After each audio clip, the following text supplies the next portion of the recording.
Let's settle now for our first story. Thank you for staying with us. Now, police in Kumasi have launched investigations into last Friday's armed robbery attack on a church in Afrancho, a suburb of the Ashanti regional capital. 5 persons, including 3 children, have sustained gunshot wounds after the attack. Heavily armed robbers, according to eyewitnesses, besieged the uncompleted Heaven's Embassy church at around 1 a.m. during Easter Friday watch night service. Now, head pastor, Pastor Newton, tells JoyNews the armed robbers made away with their mobile phones and an unspecified amount of money. Listen to the traumatized pastor speak after the incident. The Heaven's Embassy Church is located on the outskirts of Kumasi. The church is an uncompleted structure. The said incident, according to the head pastor of the church, Pastor Obo Newton, it happened around 1 a.m. The traumatized pastor has been explaining what ensued. Na watch night as usual. Nti yomo ya yuguswa yebo adwuma kakra around 1 a.m. and you take gunshot. You take gunshot na for you ten so ubia enter form. So it was a watch night service. We were praying when we heard loud gunshots around 1 a.m. Then we heard someone say, all of us should lie face down. Immediately, we all complied. Before they attacked us, at gunpoint, they asked one of our pastors to put off all the lights in the auditorium. Then they made away with our phones, other items, and money they could get from anybody. They were 4 in number. Initially, we thought they were police because they wore black. So there was a motorbike parked in front of the church. The owner had come to the watch night service. The robbers took the key from the owner and tried to bolt with it, but they abandoned it midway because he couldn't speed properly. Now 5 of our members were hit by the earlier gunshots. They are in critical conditions. We took them to Konfanochi Teaching Hospital. It is our prayer that they all get well soon. Yes, the police have been here. The district and the regional commanders have all been here. In fact, they are serious, pains. Yeah, planning bracket.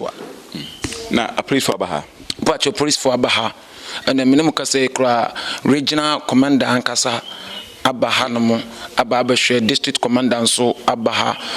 The injured, according to the pastor, are currently receiving treatment at the Konfanochi Teaching Hospital.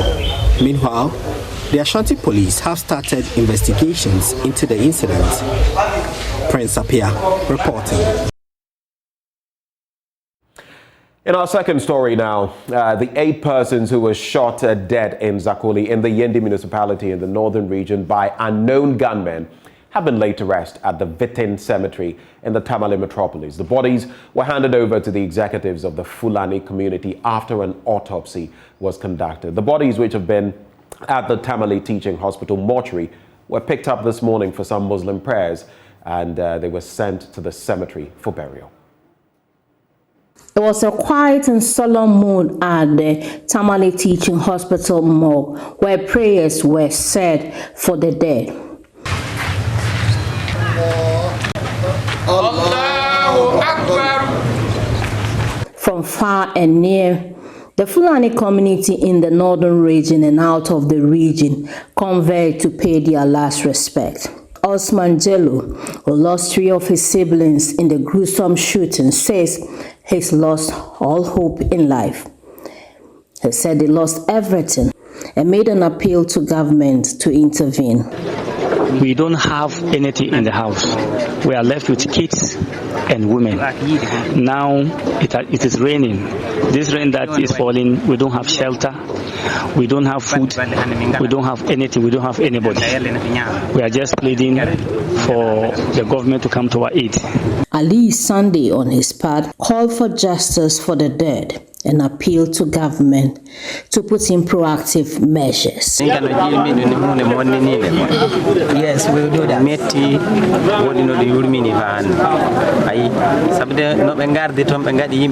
In fact, it's so sad and it's so disheartening. In fact, we are so sad about the whole thing and we are so worried. We don't know what happened.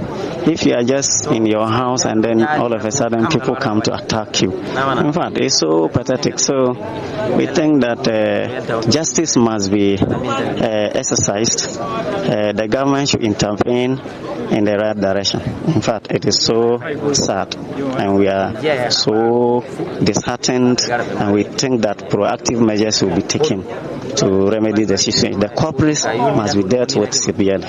In fact, we lived in fear and we were so traumatized and surprised because all of a sudden you are attacked and you can't do anything about it.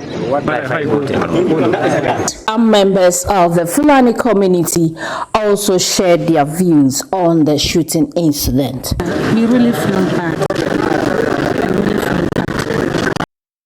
Because if you see what has happened, it's a big problem to us Fulani, and it's a big blow to us. In one day, for something that they even knows nothing about, it's a serious issue. Now we are battling on how to take care of the women that they left behind and the children that they left behind. We want to take this issue to be first and last of killing Fulani community. What is that? What have they done? So we want the law to take it itself, take it to the highest level, so that this thing should be first and last. If not, whatever comes later, nobody should blame anybody. Because I can't sit down to see them kill 8 people at a row. 8 people at a row for no reason that.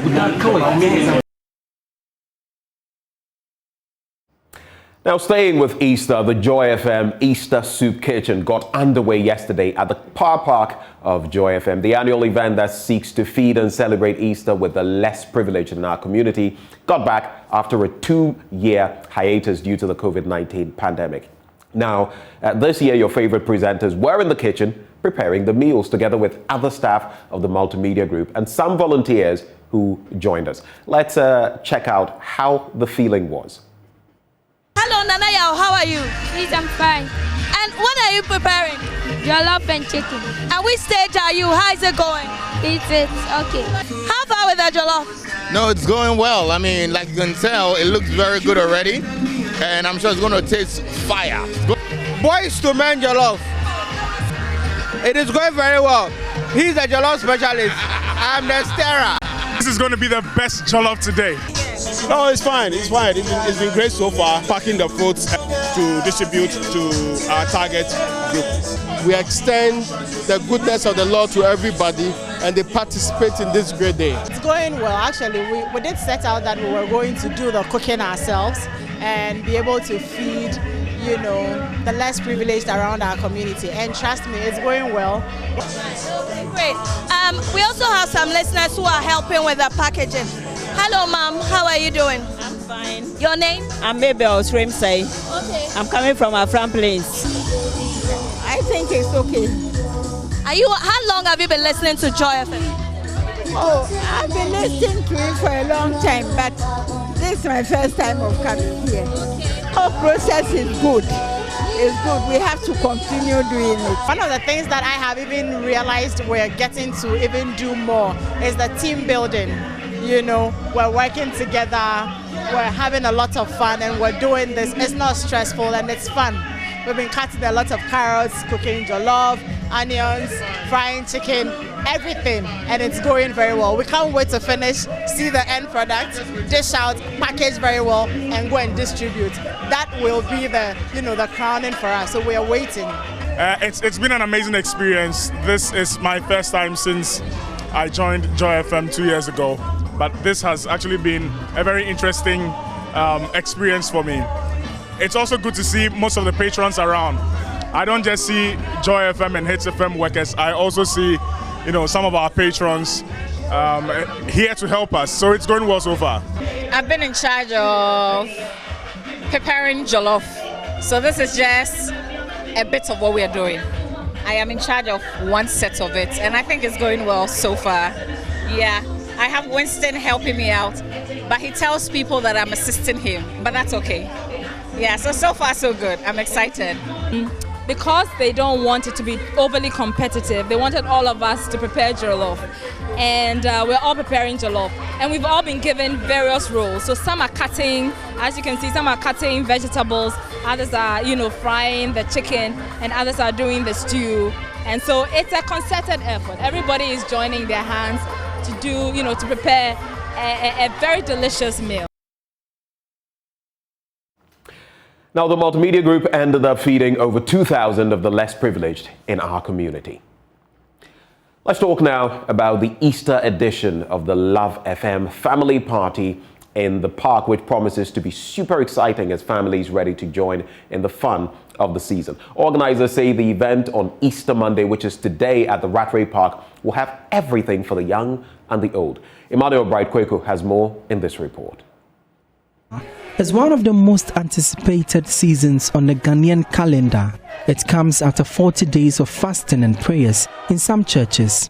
Easter, often celebrated by Christians, is characterized by conventions in remembrance of the death of Christ. I'll go for church service, but in the morning I'll rest a little bit because we will be tired very much today.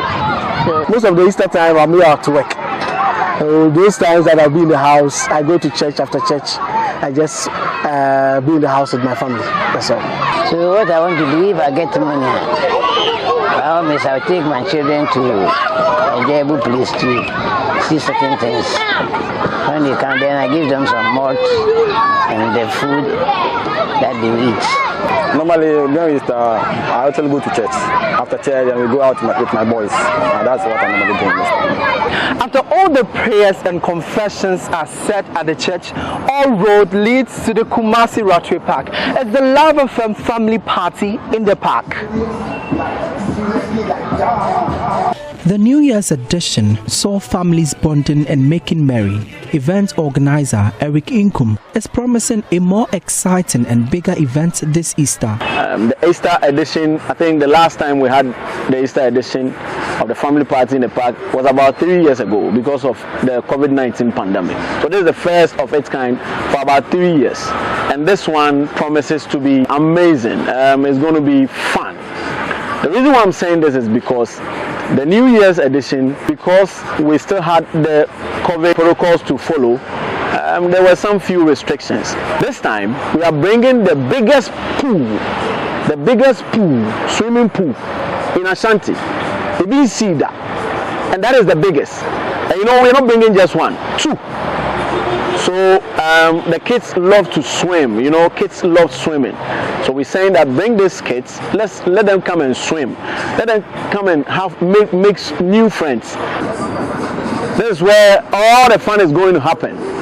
On Monday, 18th of April 2022 at the Rattray Park here. So come and let's have fun. It's a holiday. So this is where all the merrymaking will be happening on Easter Monday. So come with your friends, your loved ones, and enjoy some quality time. For JoyNews, my name is Emmanuel Bright-Kweku.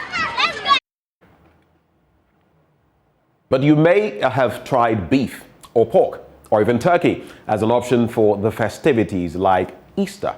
But have you ever thought about grilled crocodile meat or ox testicles as your main protein source for a dish? Interested? Well, that's the question that winners of the 2021 NSMQ from Prempeh College and their teachers were asked at the Carnival restaurant in Nairobi, Kenya, as part of their all-expense-paid Nairobi-Dubai tour organized by Adansi Travels. My colleague Manuel Kranting was there when they finally made a choice. Behind us, there's the famous Carnival grill, the biggest grill in Kenya. That is the lead attendant at the Carnival restaurant at Langata in Nairobi, Kenya, where winners of the 2021 National Science and Maths Quiz are touring before they finally transit to Dubai. Before here, The team was at the giraffe center, feeding hungry giraffes at close proximity.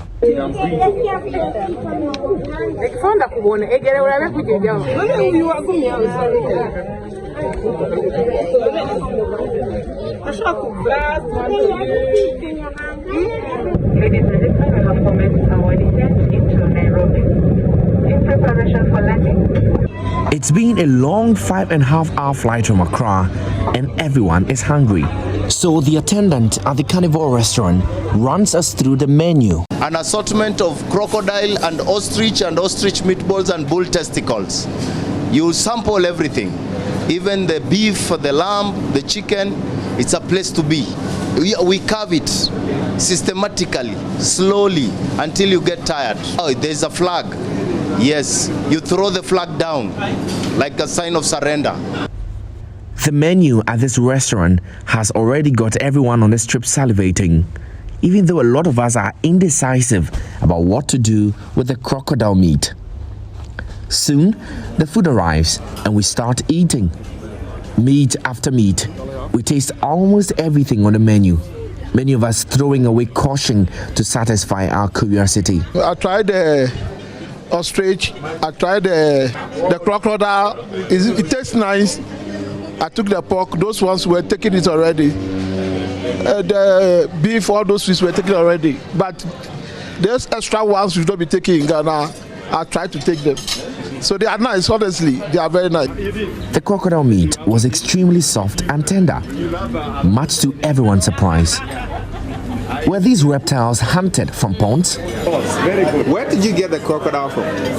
We do rear crocodiles. You rear your own crocodiles here? Not really. I see. Just from the farm. Kenyans are generally heavy meat lovers. Some of us weren't. So in no time, we gave up. And as required, we took down our flag with a lot of testimonies about the food. Yes. Okay, let's surrender. Who's doing the flag for us? Bring down the flag. Okay. Yes. Look at our place. Our place is evidence of very full stomachs. So, what was your favorite? My favorite was the beef, grilled beef, really spicy. The salt level was good. I loved it. I tried the balls, not so much. I need to go at it again. Crocodile, a bit hard, tough for me, but yeah.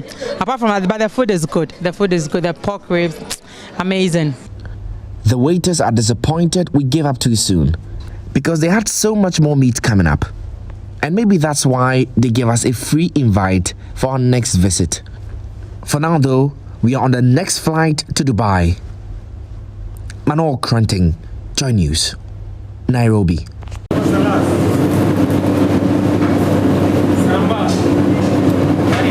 Let's talk about Ramadan. And many Muslims around the world had been hoping for a more cheerful Ramadan after the coronavirus pandemic cut off the world's 2 billion Muslims from cherished Ramadan rituals for the past 2 years. Instead, many find even the most basic items too expensive to buy this year, owing to the harsh economic conditions across the globe. My colleague Anas Sabit has been engaging some Muslims in the Techiman municipality on how the soaring food prices are impacting their observation of Islam's holiest month. There's more in this report. The Islamic holy month of Ramadan began about a fortnight ago.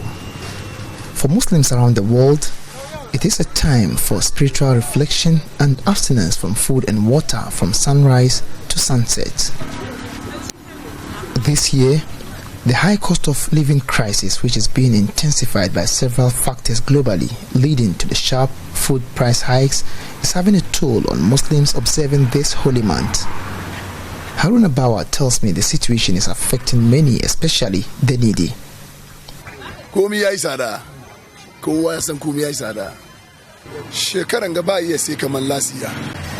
prices of goods are high compared to same period last year.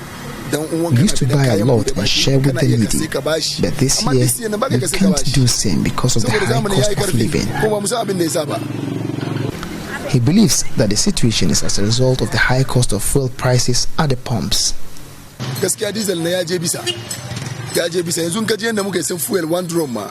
Brother, The high cost of fuel is worrying. If we take a look at the amount we spend at the pumps, when we are to convey items at a cost of 10,000 Ghana cedis, almost everything is spent on fuel. So fuel price hikes is why we are suffering today. For many in the Muslim community, it is already a tough month for them, as the poor who struggle to make ends meet finds it difficult to provide enough food for their families to break their fasts with. People already hungry will be observing their religious duty during the day, but won't have enough to replenish themselves in the evenings. Cindy Chaban says this year's Ramadan is synonymous to dry fasting. When you fast, the most exciting thing is when you hear it's time to break your fast, because there are different kind of fruits. You are not buying it, you are getting it for free. Enjoy it, so you always get excited. But this year, it seems like we are doing dry fasting because the fruits, they are scarce. When you get them, they are expensive. So it makes the fasting somehow dull. Haji Arabi has been selling Hausa cocoa for the past 7 years. She says the rising cost of sugar and other items has led to a 100% increment in the price of the commodity. Sugar is costly today, and same applies to millet. So the price of cocoa has been increased too. Now we only sell at 1 cedi instead of 50 pesos. People selling fruits are not left out of these difficulties. They claim the high cost of living has impacted their sales negatively. Everything is expensive now. Our fruits are not bought as expected. People really want to buy, but because they don't have money, they can't buy.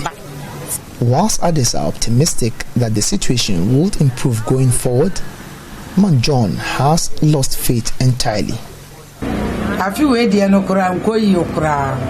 Things have worsened off this year, honestly. Lady Lady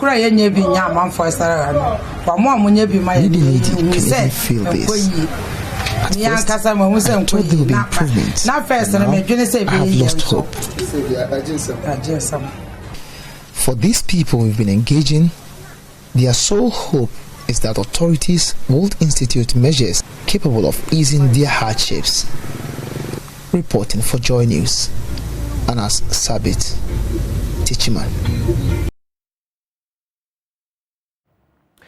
Now, one of the objectives of the government's Planting for Food and Jobs is to enhance agriculture production and strengthen local industries, and that is being thwarted. The local poultry industry is now hanging on hope because there is a short supply of soya bean and maize, which are main components of the feeding industry. Though production levels for soya bean have increased since the implementation of the Planting for Food and Jobs, foreign invasion is thwarting the impact on the ground. Prince Appiah, in his latest documentary, investigates these developments. Here are excerpts. I meet Matthew Menu Bonsu, a poultry farmer on his farm in the Offenso South District of the Ashanti region. With 15 workers, he has been working on this farm for the past 3 years. He tells me 2021 is turning out to be the worst year for the poultry industry. Had it not been that there are a lot of people here who are like workers and their daily livelihood depends on this farm, I would have sold all the bets. Because one, the profit margin is always coming down, and then the prices of input, basically the feed, keeps going up. And as I'm talking to you now, it has not ceased. It's still going up. Feed is a very critical element in the poultry industry, without which farms cease to operate. Today, Matthew struggles to get poultry feed for his birds. We are not getting maize. And even if you should get, the price that they quote is very high.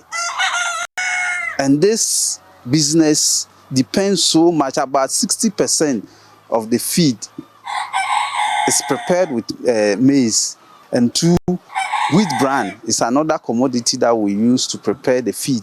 I've placed an order and it's been 2 months now. I've not had the wheat bran. And the price of soya bean has more than doubled. So if you aggregate all these things together, you see that we are really suffering. But for the challenges this year, his warehouse has never been this empty. Now, on the back of this latest piece, we're going to be interacting with Prince Appiah, who joins the conversation to give us more about this latest documentary. Prince, a very good morning to you. Thank you for joining the conversation. Good morning. Pleasure having you. So tell us, Prince Appiah, what motivated you to, get into these matters when it comes to soya bean and others in the feeding industry for poultry? Yes, for quite some time now, I've been doing a lot of work in the agriculture sector. And interestingly, I have a couple of friends and family members who are farmers. And it got to a time somewhere 2020, getting close to December, we realized that they were struggling with getting feed for their poultry. And so I decided to inquire. A friend of mine also mentioned to me that he's heard that soya bean, for instance, has been a very scarce commodity on the market. So we decided to start digging into that to understand why it is so. And so that led to this particular documentary. And when we started digging into it, we realized that it was a very serious issue, not only soya bean, but maize as well. And together, the two were very important for the poultry, the feed industry, which in turn feeds the poultry industry. And so that prompted us to get into this particular investigations. And one thing though is that we know that government at a point had explained that we had to be self-reliant. And so at a point, the Planting for Food and Jobs and, one district, one dam and all, one village, one dam and all those things were coming together, one constituency, one warehouse, we're all coming together to help boost the agriculture sector. And so if all these things are put together and the fact that production were increasing, but those on the ground were not getting the needed supply to get the industry going, then it was something we need to... So quite surprising then, yeah. Quite surprising to all of us. If we are planting for food and jobs and all the others, one village, one dam and all the others, and we're still not getting the results. And again, for a country that is seeking to revive its poultry industry, it raises quite some questions. But to wrap the conversation, Prince Appiah, tell me, what are some of the startling revelations? I mean, we don't want to give out everything in the documentary, but what can our viewers look forward to as they get into it? Yes, the sad reality that most of our local industries, because government, with all the initiative put together, is to encourage local production and strengthen our local industry so that we can compete on the global market, stop importation and all that. But the sad reality is that most of our local industries, like our processing factories, are shutting down. A lot of them are unable to produce to their full capacity, not even half of their capacity, because the local materials are not available. They don't have the feed available to help them produce and process the feed and some of the things they are supposed to process. And so that is a sad reality. Most of the poultry farms are selling their birds to stay afloat in business. And that is also really sad. And that is some of the revelations that comes out of this particular documentary. The industries are shutting down. People are being laid off. Our poultry farmers are also selling their birds. And it's really sad when government is trying to encourage local production, get jobs for people through the Planting for Food and Jobs. And the production are ongoing, but the fact that they are supposed to feed the local demand, they are not, and they are getting out of the country instead. Right. Prince, well, it's been insightful sharing this with you this morning, and more power to your elbow. But you can expect more from that documentary titled Broken Chain, which airs this evening at 8:30 p.m. on JoyNews and all other affiliates. Look forward to that one. That's how we wrap the news. Up next, the news review this Easter Monday morning. Do stay.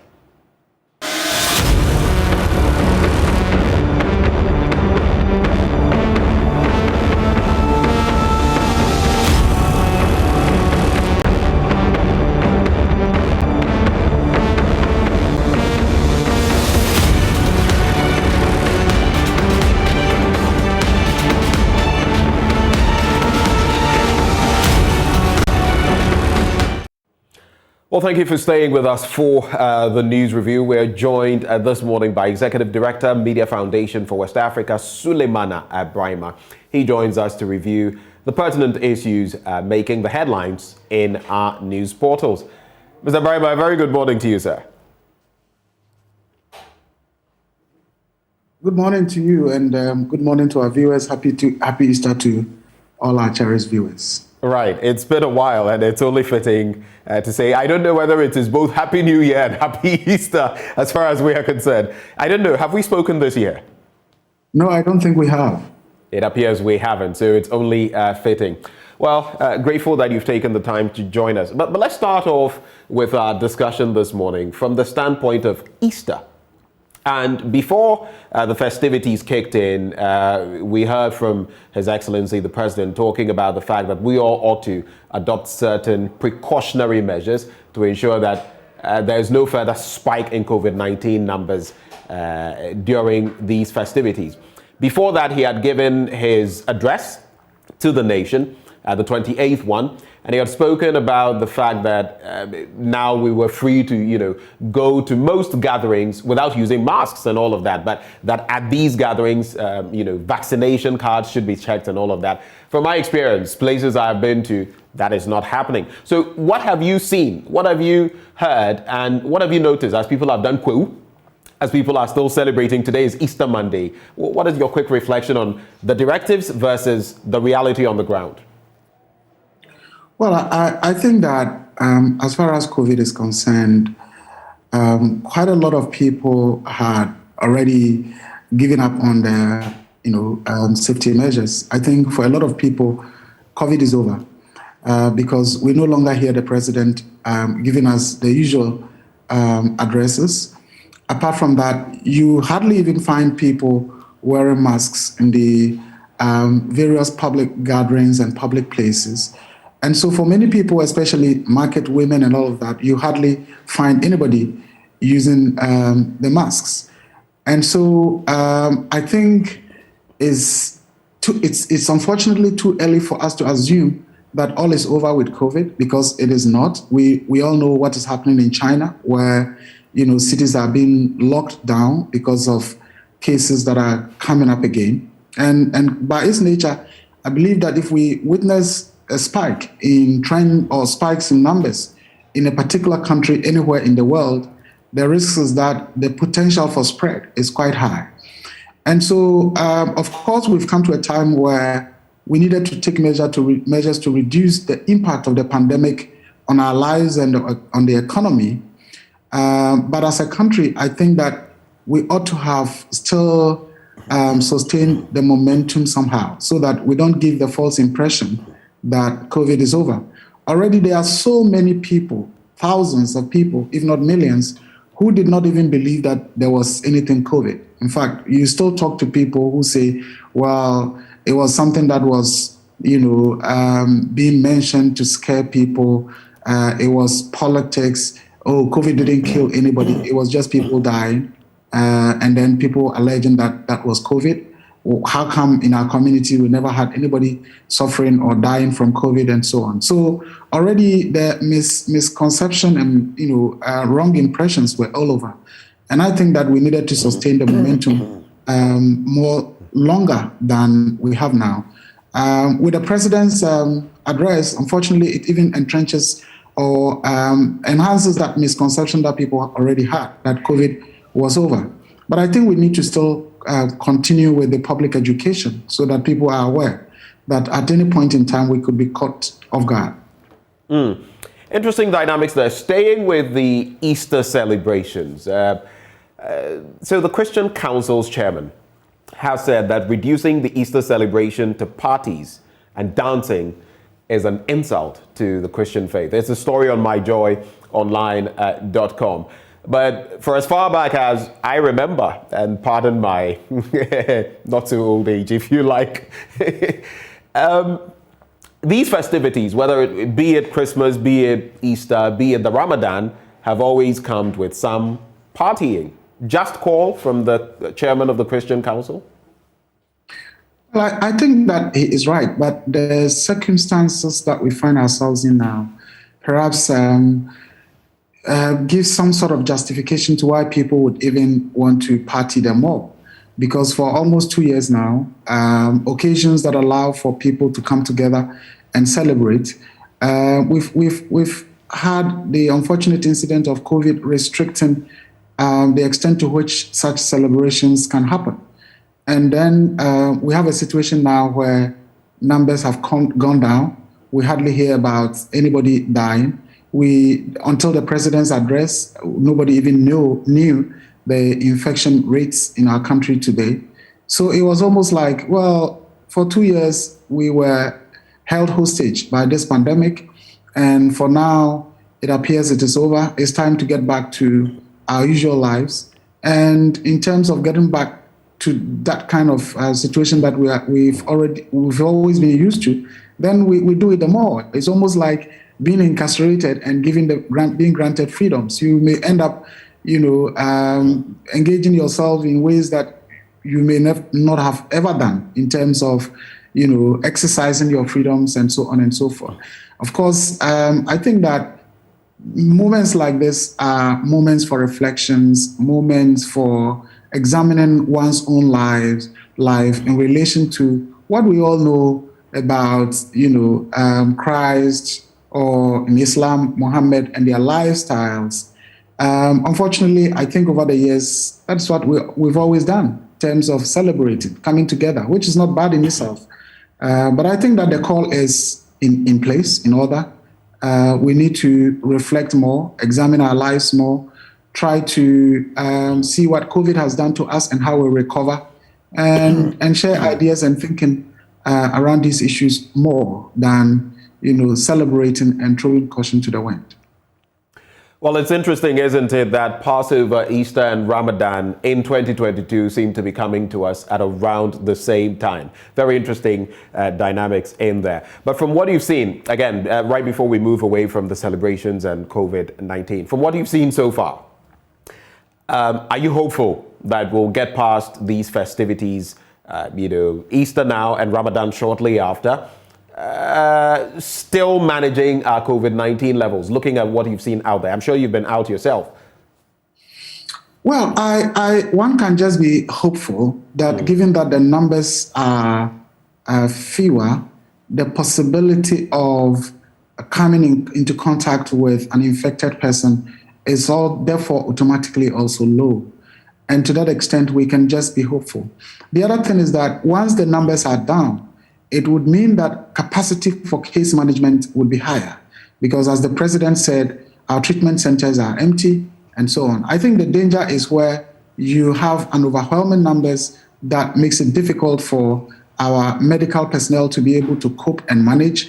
Overwhelming numbers that then makes our treatment centers full to capacity, and therefore in terms of resources and equipment being difficult to find. So even if there happen to be a few cases here and there, given that the numbers are not that high, I believe that we should be able to manage them well and come out of it as soon as possible.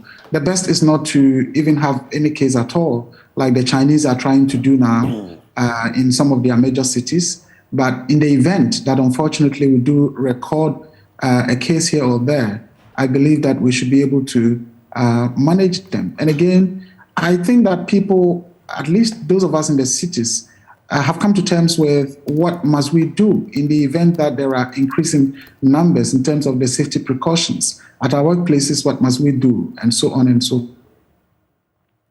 Interesting points. And I believe that I don't expect that. Yes, I don't expect the numbers to get back to where we used to be. I just hope that we don't even record any new cases at all. We've had reports as well, interestingly, within this period and slightly before, of some road accidents. People dying across the country, very grave incidents. We even had an incident of a boat or a shipping vessel, capsizing in the Volta region and all of that. All of these, usually within the festive season, we have the MTTD this year. They had ramped up just to save lives and all of that. Operation Spokesperson, for example, so that in each of these long buses and all of that, the people appoint one person to speak for them and they can interact with the police and all. But it appears the death tolls are still high. Your reaction to the carnage on our roads? Well, it remains a very unfortunate development. People have said, if you look at the numbers of people who get maimed and those who get killed, and in terms of even those who die alone, it appears that we lose more people to road accidents than we have even lost to COVID over the last 2 or so years. And that's really unfortunate. I think it comes down to perhaps the biggest societal challenge we face now, which is our attitude of lawlessness, our attitude of recklessness, and our attitude of indiscipline. I think that is what it is down to. It's not about the nature of our roads. That is not to say that our roads are in perfect shape across the country. But if you go to the hinterlands where roads are not too good, potholes, and so on and so forth, those are the places that you also record fewer incidents of road accidents. And that's because, by the nature of the road, drivers have to be disciplined, drivers have to avoid overspeeding, and so on. We crave for maintenance of our roads, and rightly so. Unfortunately, it appears that it is our best roads that records the highest number of road accidents and therefore the highest numbers of fatalities. I think a lot more has to be done in terms of law enforcement and in terms of self-discipline.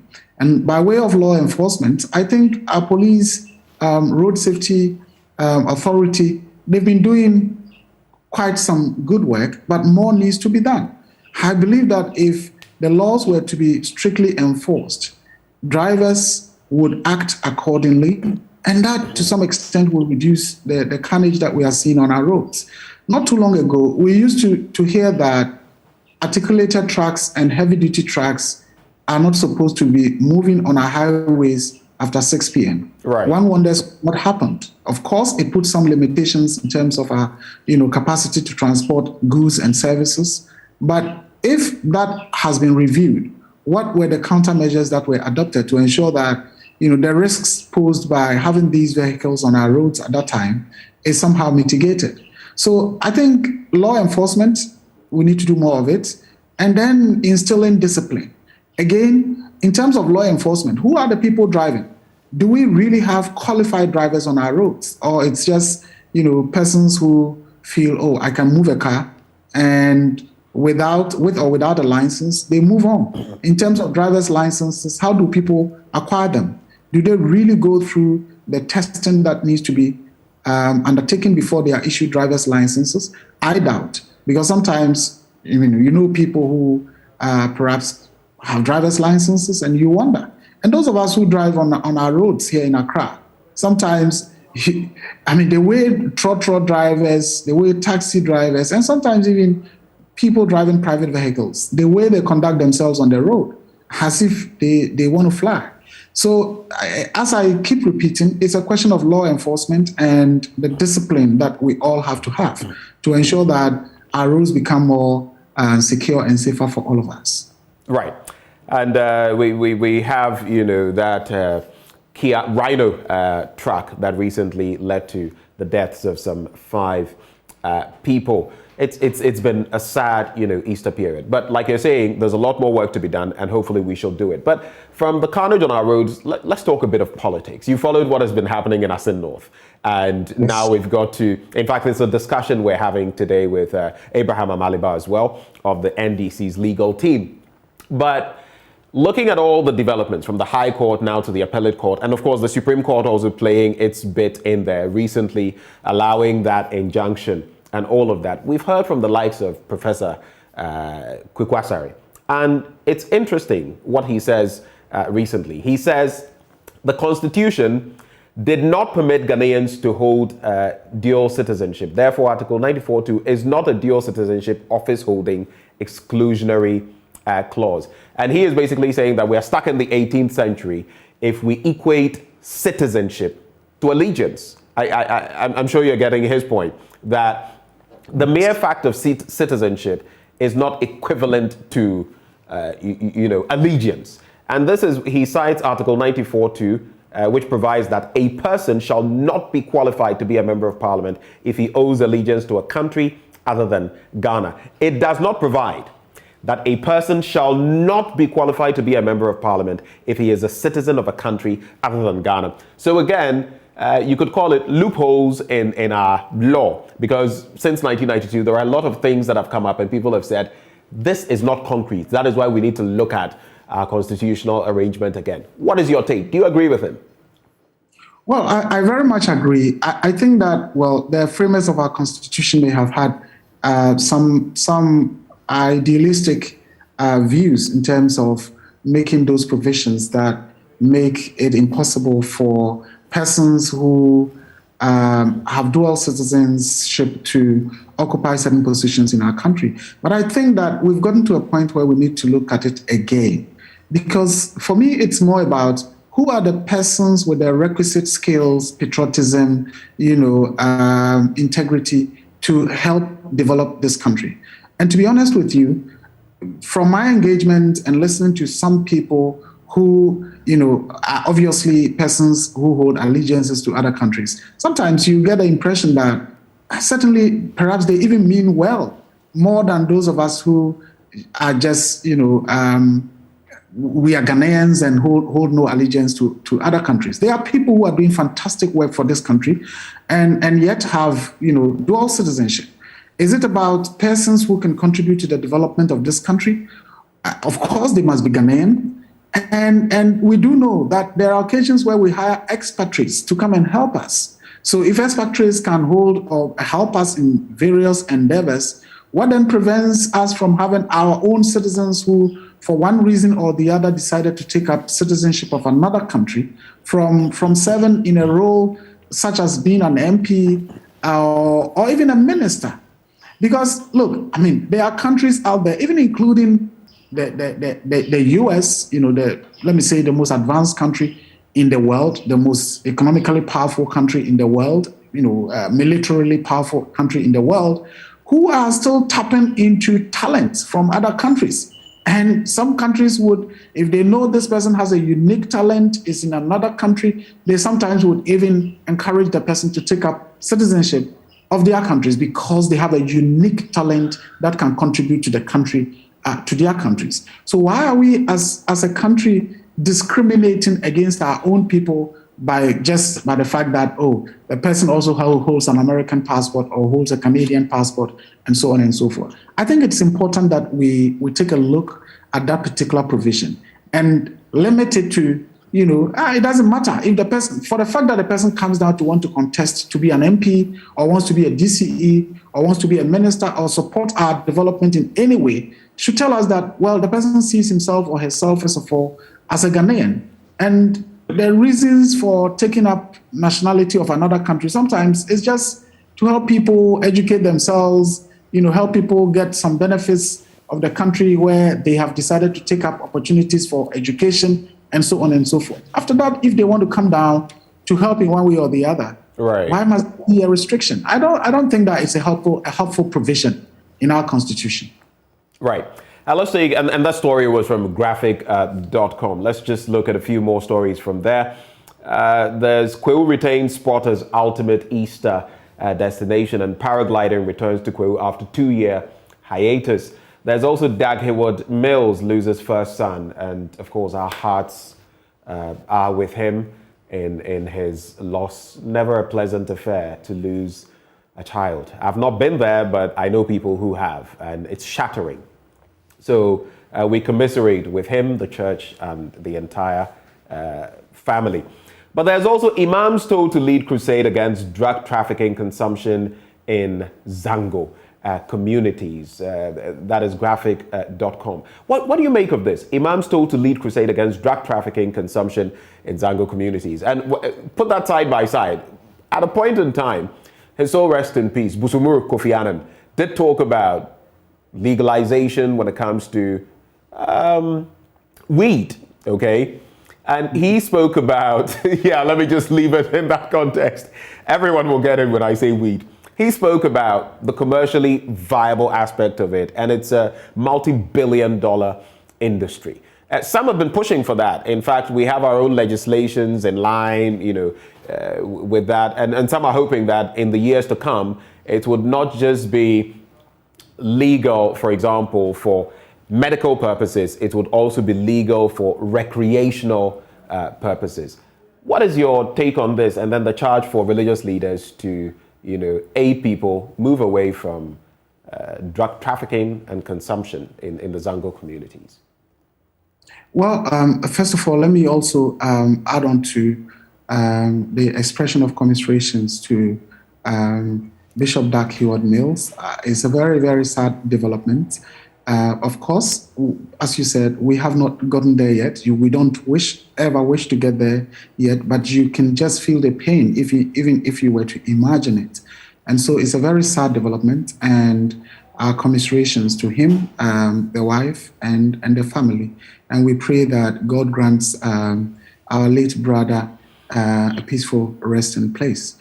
Now, on the advice to the imams to lead crusade for, Zongo communities to get rid out of the weed smoking or the phenomenon of smoking or using drugs, I think it's a welcome call, because especially those of us who are Muslims, we get worried when people see our Zongo communities as the hub for crime and the hub for criminals. Unfortunately, that is becoming a deep-seated perception. And that's also been entrenched by the fact that if you look at our political system and the whole thing about vigilantism and persons who are used sometimes to commit crime and mayhem during elections, people will tell you that a lot of these people are from our Zongo communities. I mean, we all see ourselves as Zongo people, and Zongos are very, very decent communities. Zongo people are very decent people. Unfortunately, we do have sometimes these elements that give a wrong impression about what happens in the Zongos and so on and so forth. So yes, imams as religious leaders do have a role to play in terms of sanitizing our Zongo communities. But I think that it's important for us to also recognize that in terms of opportunities for the youth, young people or the youth in Zongo communities happen to often be the most deprived. And therefore, it wouldn't just be a call to say, advise them to desist from this. We have to look at the causes of, the reasons why young persons in Zongos may resort to drug use. And for me, it's mostly because these are persons who are, sometimes skilled, but without jobs. And so whilst we do the advice, it's important that we also create opportunities that will enable these young people to get meaningfully engaged. And I believe that, yes, we have to advise, but at the same time, let us also look at the opportunities that have to be created. And that is why some of us were happy when there was a Zongo Development Ministry, Zongo Development Fund, but unfortunately not much is being seen in terms of the contributions of these new developments for our Zongo communities. Suleimana, before you leave us with any final thoughts you may have, I just want to take a look at some quick stories from the BBC as well, just to give us an international perspective of what has been happening out there. So, war forces Germany to burn bridges with Russia. I'm talking about the Ukraine-Russia war. There's also Mariupol doesn't exist anymore. That's according to Ukraine's foreign minister. In other stories, Nigeria's Spider-Man fights for a cleaner society. You should check out that story, a very interesting one. And Ukraine forces in Mariupol will fight to the end. It's interesting because what we're hearing from out of Ukraine is that Mariupol as a city no longer even exists, but those there are still going to maintain their ground. But Suleimana, your final thoughts as we wrap. Well, I think that the developments in Ukraine is a cause of, a source of worry, and it must be for everyone around the world. And whatever interventions that need to be put in place by global leaders need to take those actions to ensure that at least the war in Ukraine is brought to an end, because it is not just the global impact that we sometimes would tend to look at. It is also about humanity and what is going on in Ukraine. And I think that it's a very, very unfortunate development, and the world must have capacity to be able to bring that to an end. Now, if you have 1 or 2 minutes, I just want to touch on the conversation that preceded our discussions in terms of the food situation and food prices in our country. I just want to say that one of the ministries in this country that has been churning out very, very, wrong and false information has been the Ministry of Agriculture. I mean, the Ministry of Food and Agriculture has been churning a lot of false information. Exactly. And I think that the Planting for Food and Agriculture, Planting for Food and Jobs is certainly a great initiative. Unfortunately, whatever that is good about the initiative perhaps has been taken away by the high level of propaganda and the high level of misinformation that is often churned out by that ministry in terms of our food production capacity and rates, and in terms of what is happening in our agricultural sector. I think the minister himself has consistently been putting out false information. He's always been exposed for the wrong information that is put out there, but it appears that it doesn't deter him. And that is why we are where we are. We get the false information and the false hope that we are doing well in terms of our food production capacity and how much we need in our country to feed ourselves and so on and so forth, all for the sake of political propaganda. And I think that if we don't move away from that, if we had time, I could give you figures and statements that the minister has, been putting out there, which are all false and creates a certain false hope. Suleimana, we don't have that much time, but I would like you to touch on, if you can, briefly, because I didn't know you would go off on this tangent. I would like you to touch on 1 or 2 briefly. You can just mention which specific issues, and we can take it from there. So, for example, if you take our soybean production, for example, the minister on February 3rd, in a meeting with Tony Blair, put out a false information that, before 2017, when this government came to power, Ghana was producing less than 100,000 metric tons of soybean a year, which was false. And then he went on to say that since coming into power, the soybean production has increased to 250,000 metric tons, which again is false, because the latest information, the latest figures by his own ministry indicates that even as of 2020, where the figures were available, we were not doing up to 210,000 metric tons. And even the projection for 2021 was not even up to more than 215,000 metric tons. So you ask yourself, why would the ministers sit and say publicly that we are doing like 250,000 tons when he knows that that is not true? He talks about maize production, in another encounter. And in fact, on this occasion, he even contradicts himself in terms of what he tells Parliament and what he says during his own vettings, in terms of vetting to be a minister, in terms of the figures when it comes to our maize production. He talks about the fact that, we were doing less than 1.8 metric tons of maize production before 2017, which is false, because the World Bank figures even indicates as at 2012, we were doing as high as 1.95 metric tons. By 2010, we were doing 1.87 metric tons. And he says by 2016, we were doing less than 1.8 metric tons, which is false. Then he talks about by 2017, we had then moved to 1.8 metric tons, which was literally what the country was doing. So if a minister gives this impression that, we're doing less and now we are doing more, when in reality, what he is saying is actually what we used to do then we create a certain false impression. All is fine. Food production is going up. And then we find ourselves in the situation that we are in now, where we have had to ban maize and soya bean export also the last time I was reading. So I think it would be good if the minister and his ministry would begin to tell Ghanaians exactly what the figures are, so that Ghanaians are not deceived that, because of planting for food and jobs, we are doing this, when in reality, that is not the case. Suleimana Brahima, refreshing that you could join us, and especially with your take there at the end. A lot to digest. But thank you so much, sir, for making the time to join us. Thank you very much for having me, and have a great day. All right. Suleimana Brahima, of course, is with the Media Foundation for West Africa, Executive Director. I'll just wrap with this message quickly coming in just to acknowledge Kenneth Yao Amadou. You've been watching us online from New York, and you say good morning to all of us here at Joy. Well, good morning to you too. I see it's 3 past something in New York. Up next, we have sports.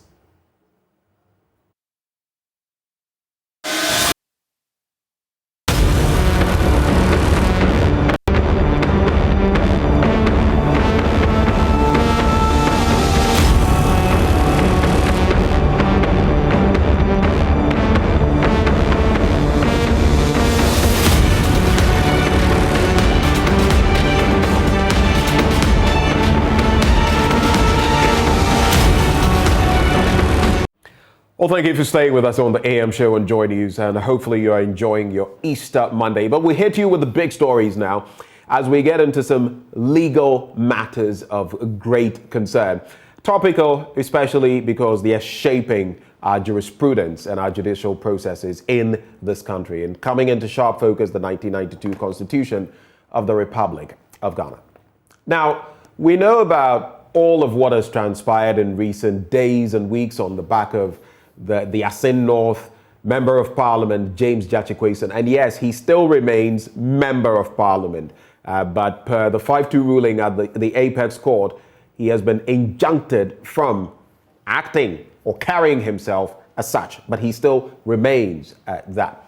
The recent development we have is that he is seeking for the Court of Appeal to fight the dismissal of his case. In fact, he is fighting the dismissal of his case there. There's also talk of relistment. And there is also that outstanding issue still at the Apex Court when it has to do with the constitutionality of his election. There have been thoughts that have been shared by the likes of Professor Kweku Asari. We'll be getting to some of them, but one of those topical ones that he should simply resign to circumvent the entire process, and then for a by-election to be held, and for him to make himself a viable candidate for the NDC.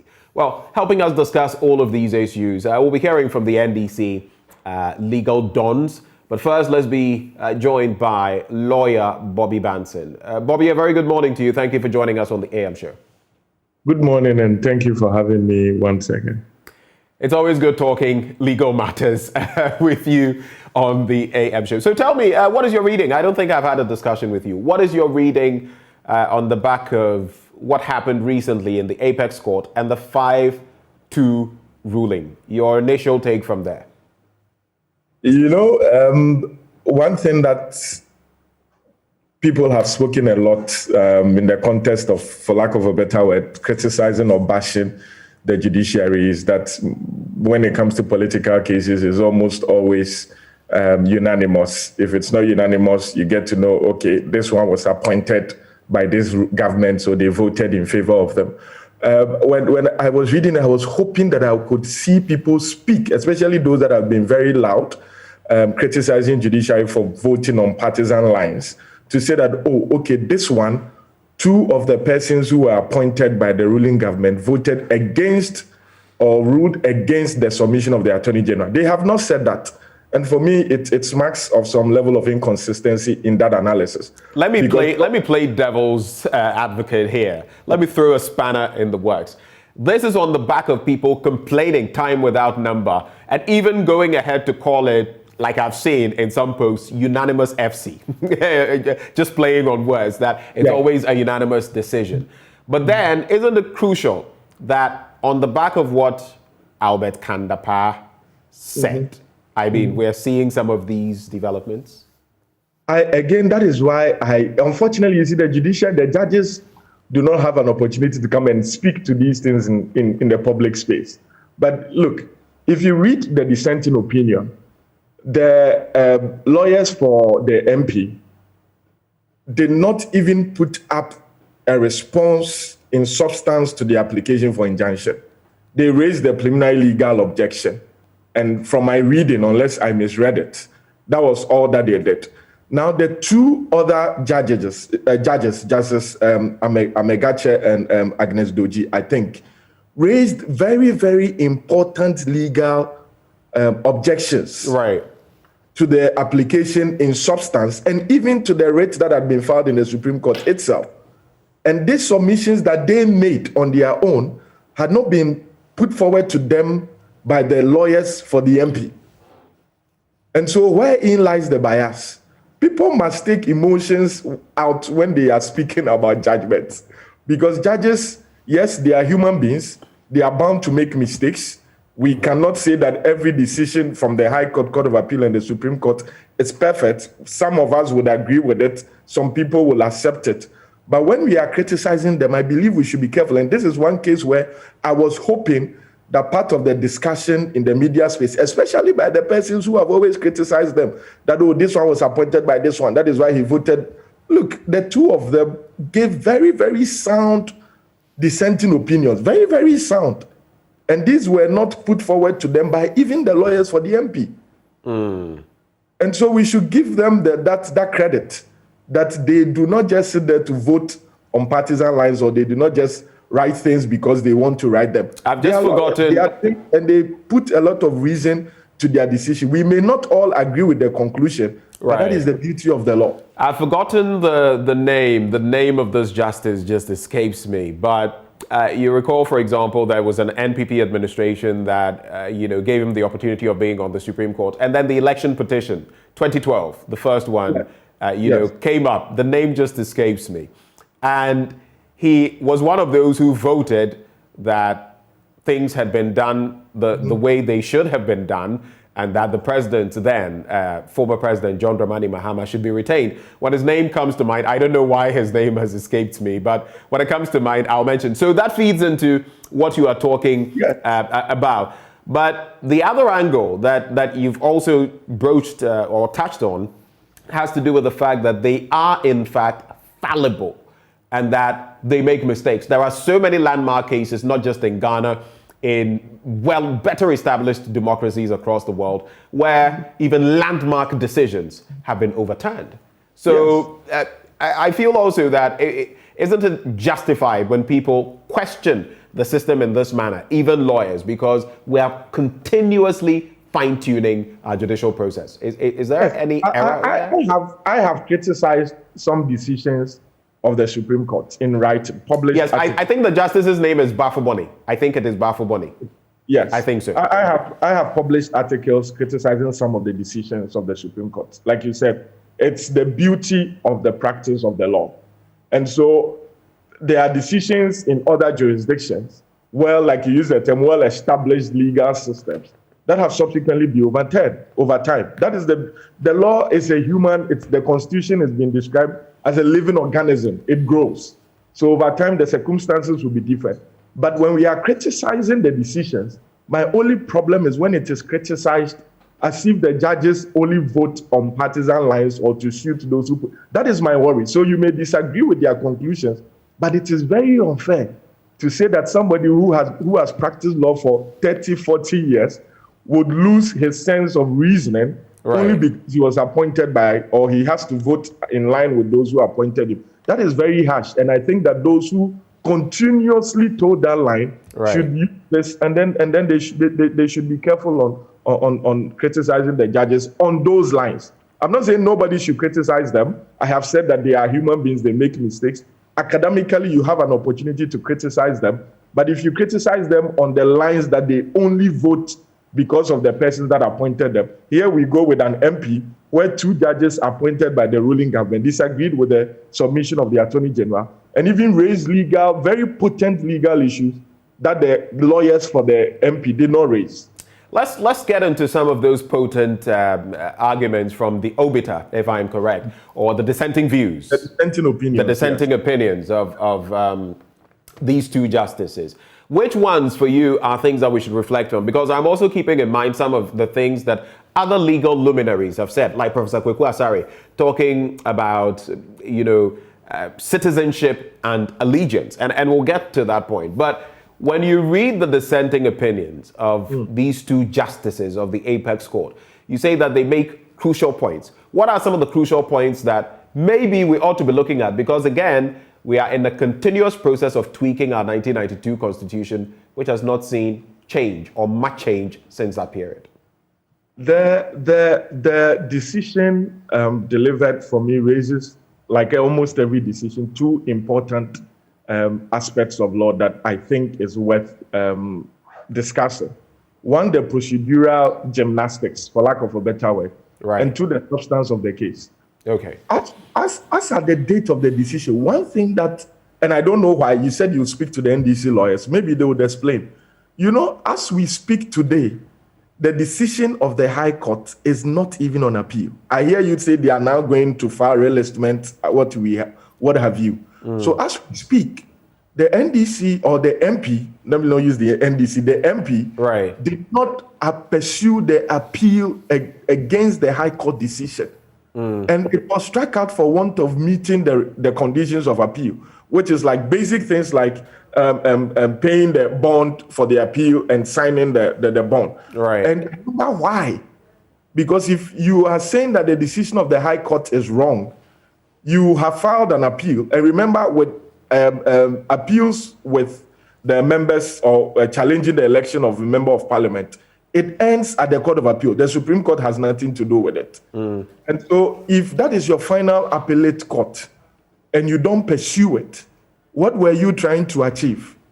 Now, on the other so in hand, this instance, just to clarify, yes, we're very clear that, and the other day when I had a discussion with Gary and some others, Roxanne in the studio, it was made clear that in fact, on the back of the High Court issue, yes, there had not been an appeal. So that decision actually stood. And that is why for the constitutionality of which we are in the Supreme Court as well, because that is the substantive case. Apart from the bit about the injunction being imposed, there is a constitutional issue about whether he was indeed elected constitutionally, which is yet to be ruled upon. But in this instance, we also know that the Member of Parliament is in the Court of Appeal to file a stay of execution of the court's decision to strike out his earlier appeal against the judgment delivered by the Cape Coast High Court. Are you aware of that? I am not aware of that.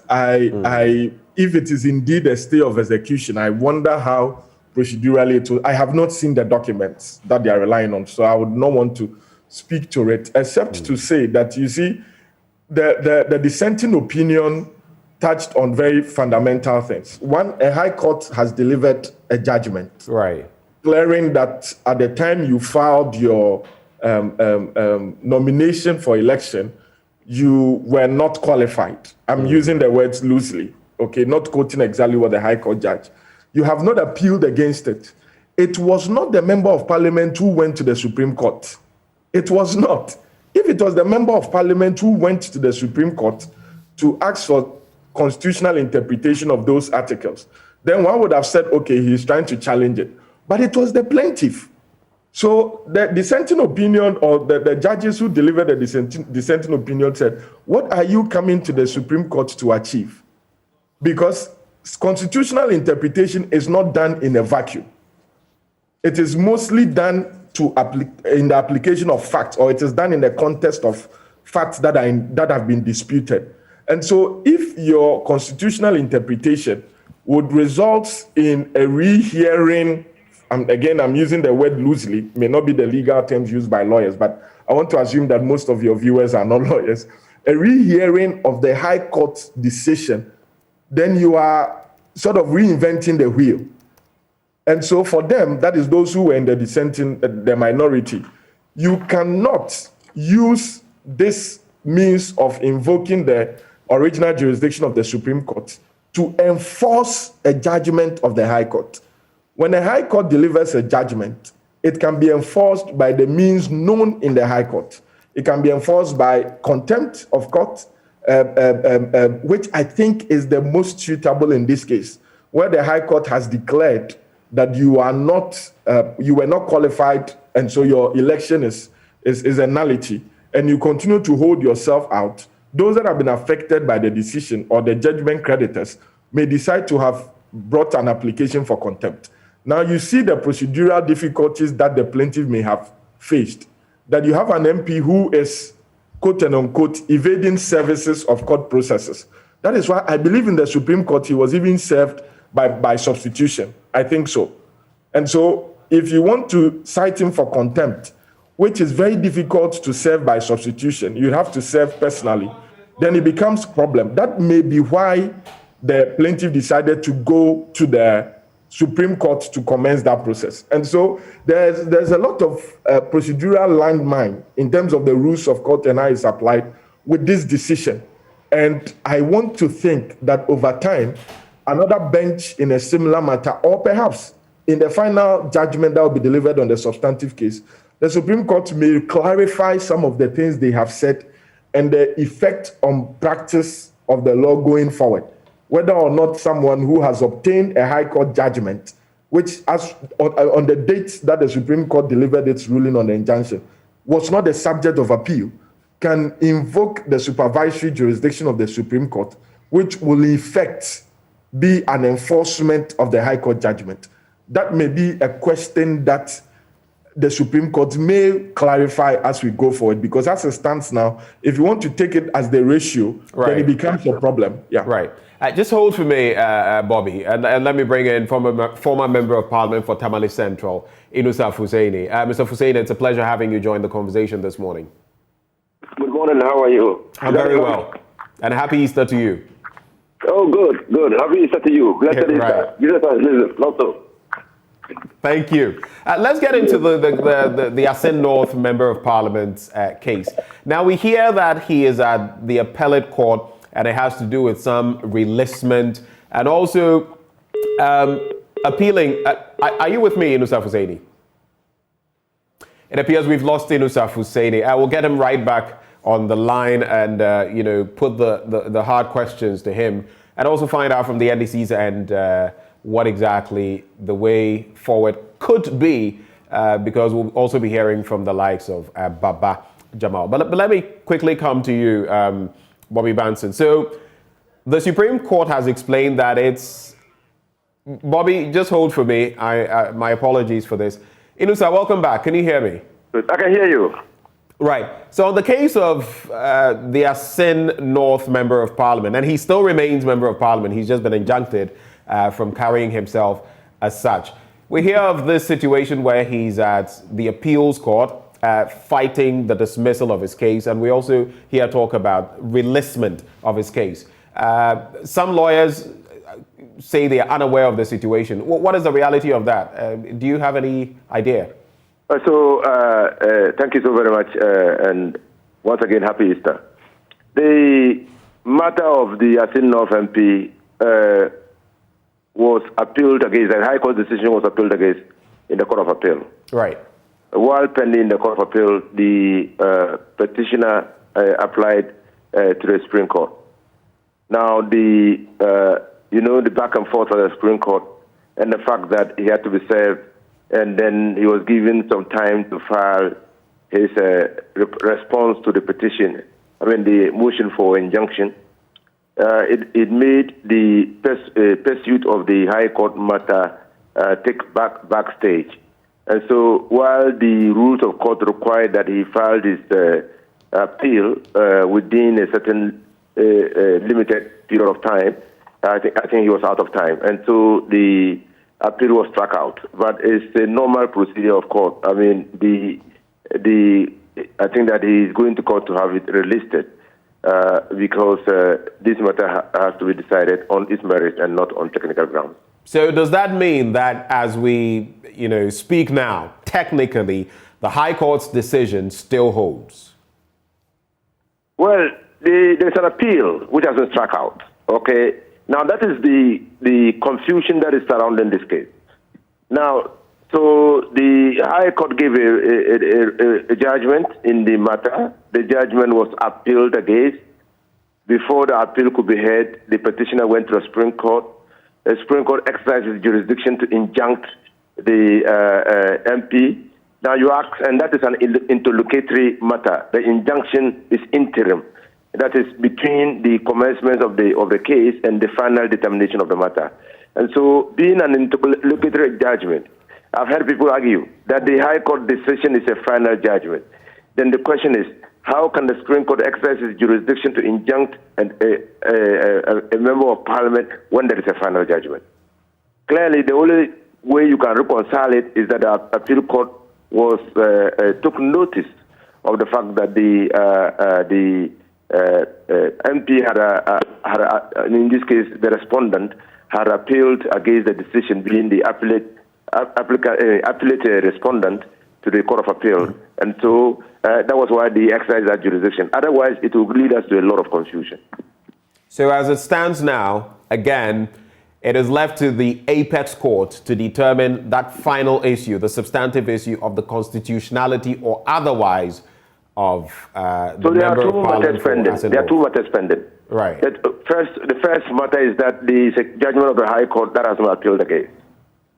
Now, what is the real and true intent of that provision that seeks to disqualify a person holding dual citizenship from holding public office? Okay, now is it when he contests or when he filed? To what intents and purposes will that interpretation? I mean, an interpretation will put on that provision that will not lead to an absurdity. Okay, so initially the petitioner counsel argued that there was no issue of interpretation, but I've heard that subsequently he agreed that, or they agreed that there was an issue of interpretation.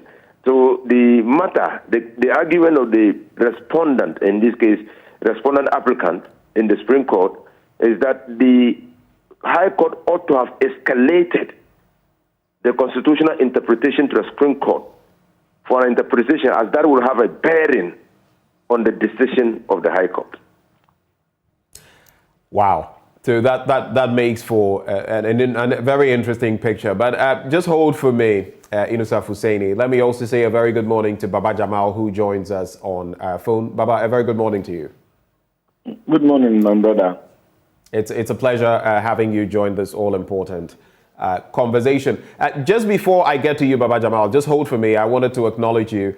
Let me, because I believe Inusaf Hussaini is on a bit of a time leash. So as it stands now, just to run this by you, the Apex Court, in delivering its decision, did say that it was hoping to uphold the Constitution, to protect the sovereign will of the people without subverting the Constitution. That is the rationale, basically, behind the ruling they delivered. What is your quick reaction to that? Well, the jurisprudence of the Supreme Court has not left everybody confused.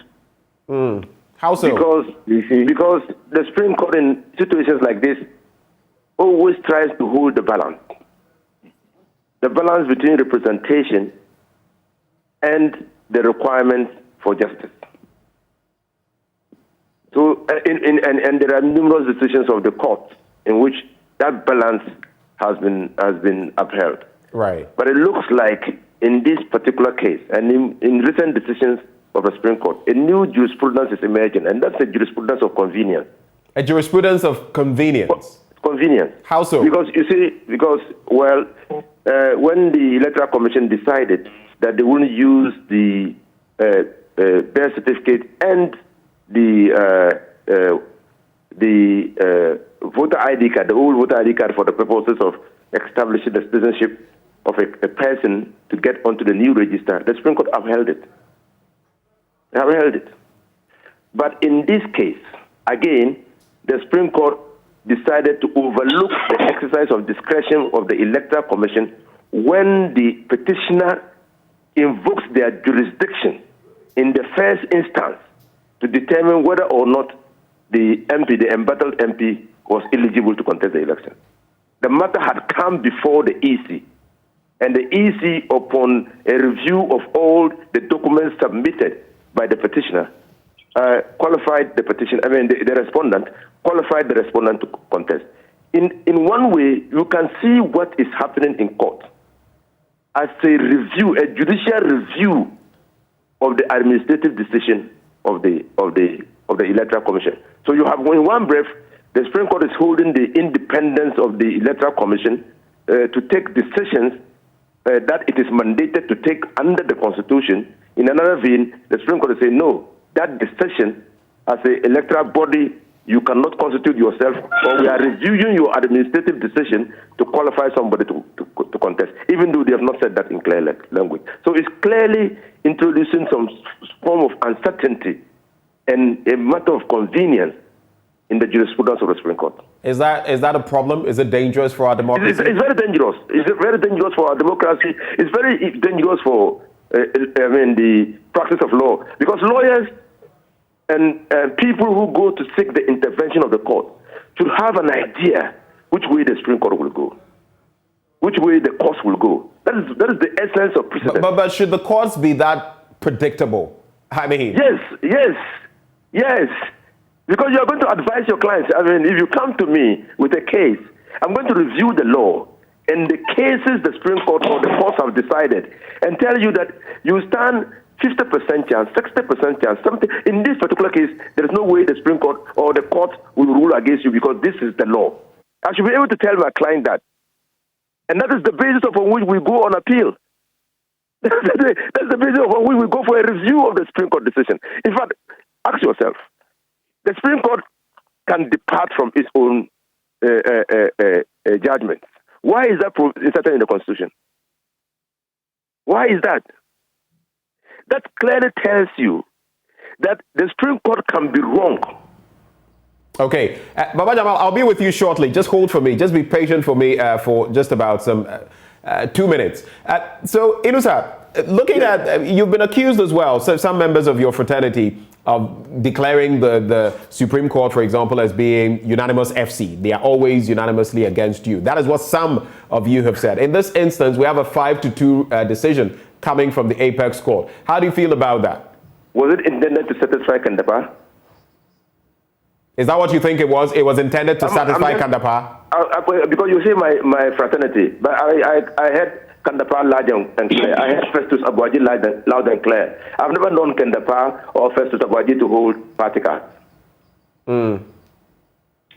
So, and that comes immediately after Kandapar's warning. So was it intended? To all intents and purposes, it was a 5-2 decision. And so your reading of the case, finally, to wrap with you, Inusa. So moving forward, what are your expectations of what is pending before the Apex Court? Well, my expectations are that the matter is so confusing that the first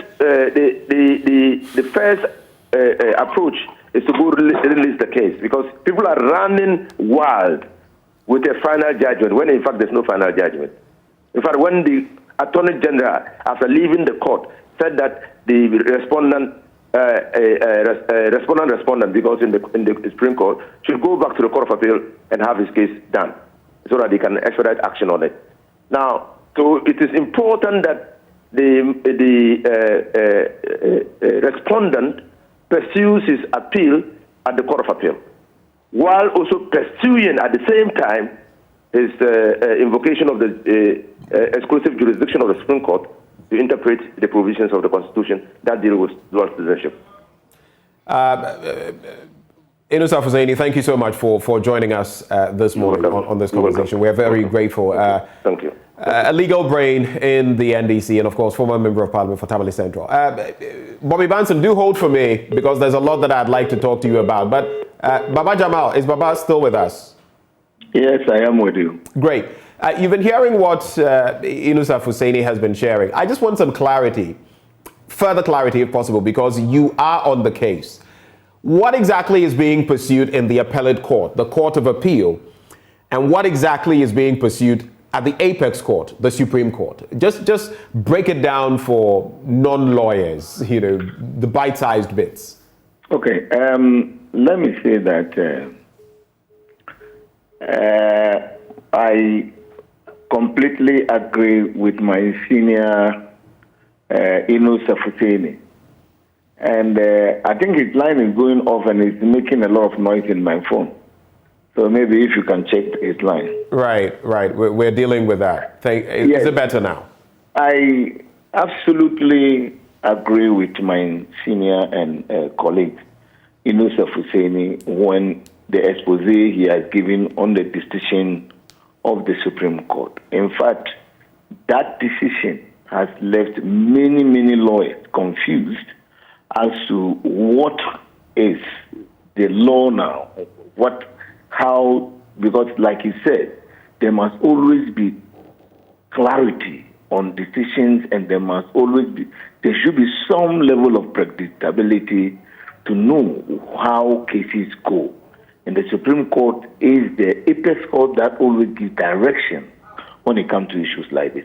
But before I even come to the Supreme Court decision, you have asked a question and I want to deal with that. You see, after the decision in the High Court, Cape Coast, it was at the High Court that when the issue of Article 94 2A came up, we requested that particular provision has never been interpreted by the Supreme Court. And so we think that issue lends itself or seeks interpretation, and we made an application for that.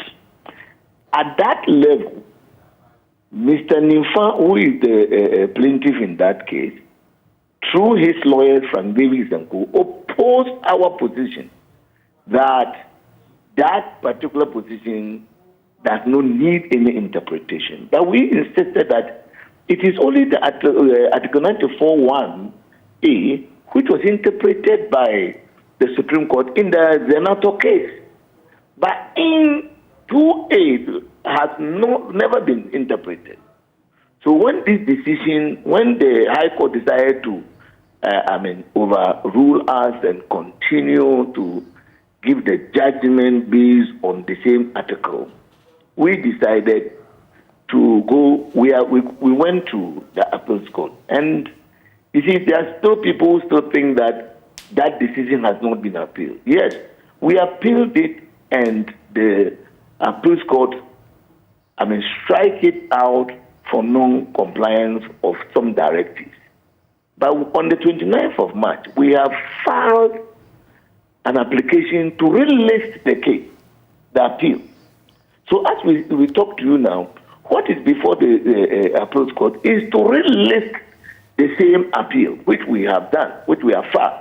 And also filed... And that is before the Apex Court? No, that is before the Appeals Court.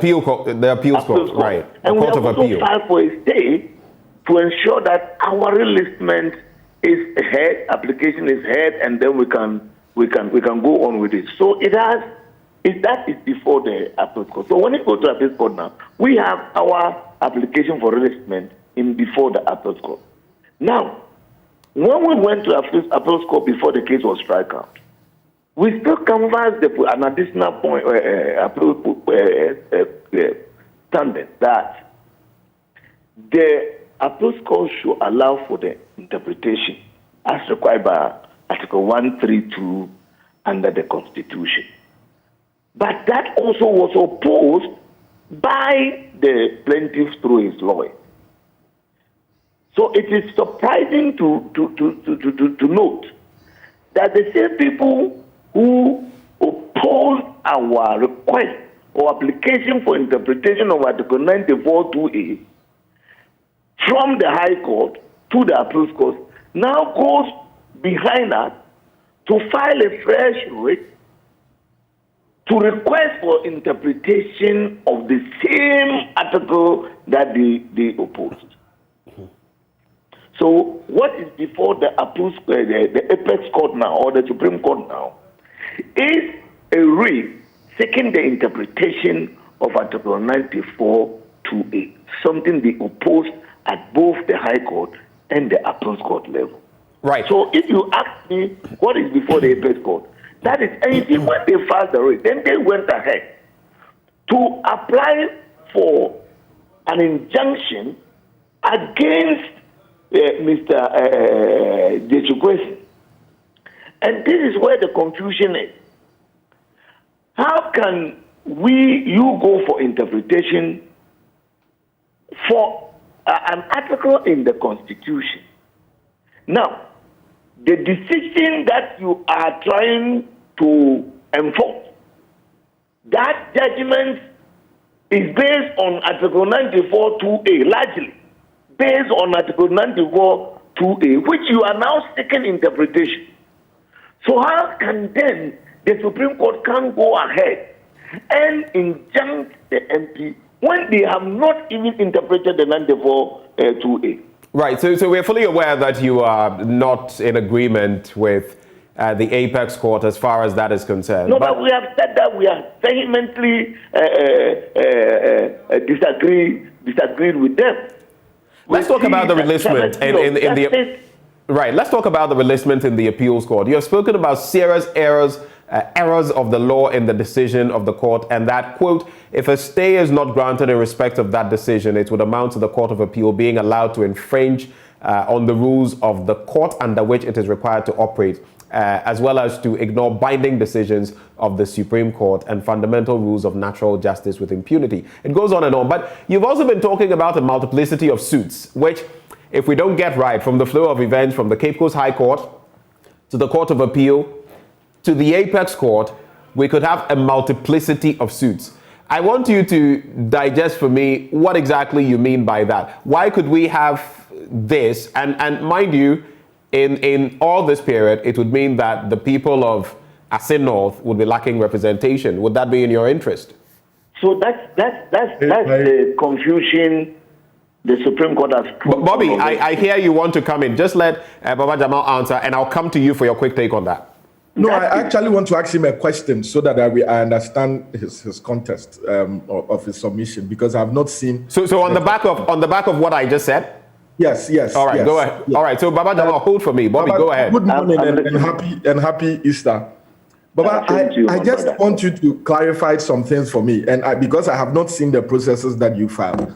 First, before the High Court delivered its final judgment, you raised the issue of constitutional interpretation, right? Exactly, in Cape Coast. And asked the High Court to stay proceedings so that the High Court refers that matter to the Supreme Court for interpretation, right? In line with Article 132 of the Constitution. Yes.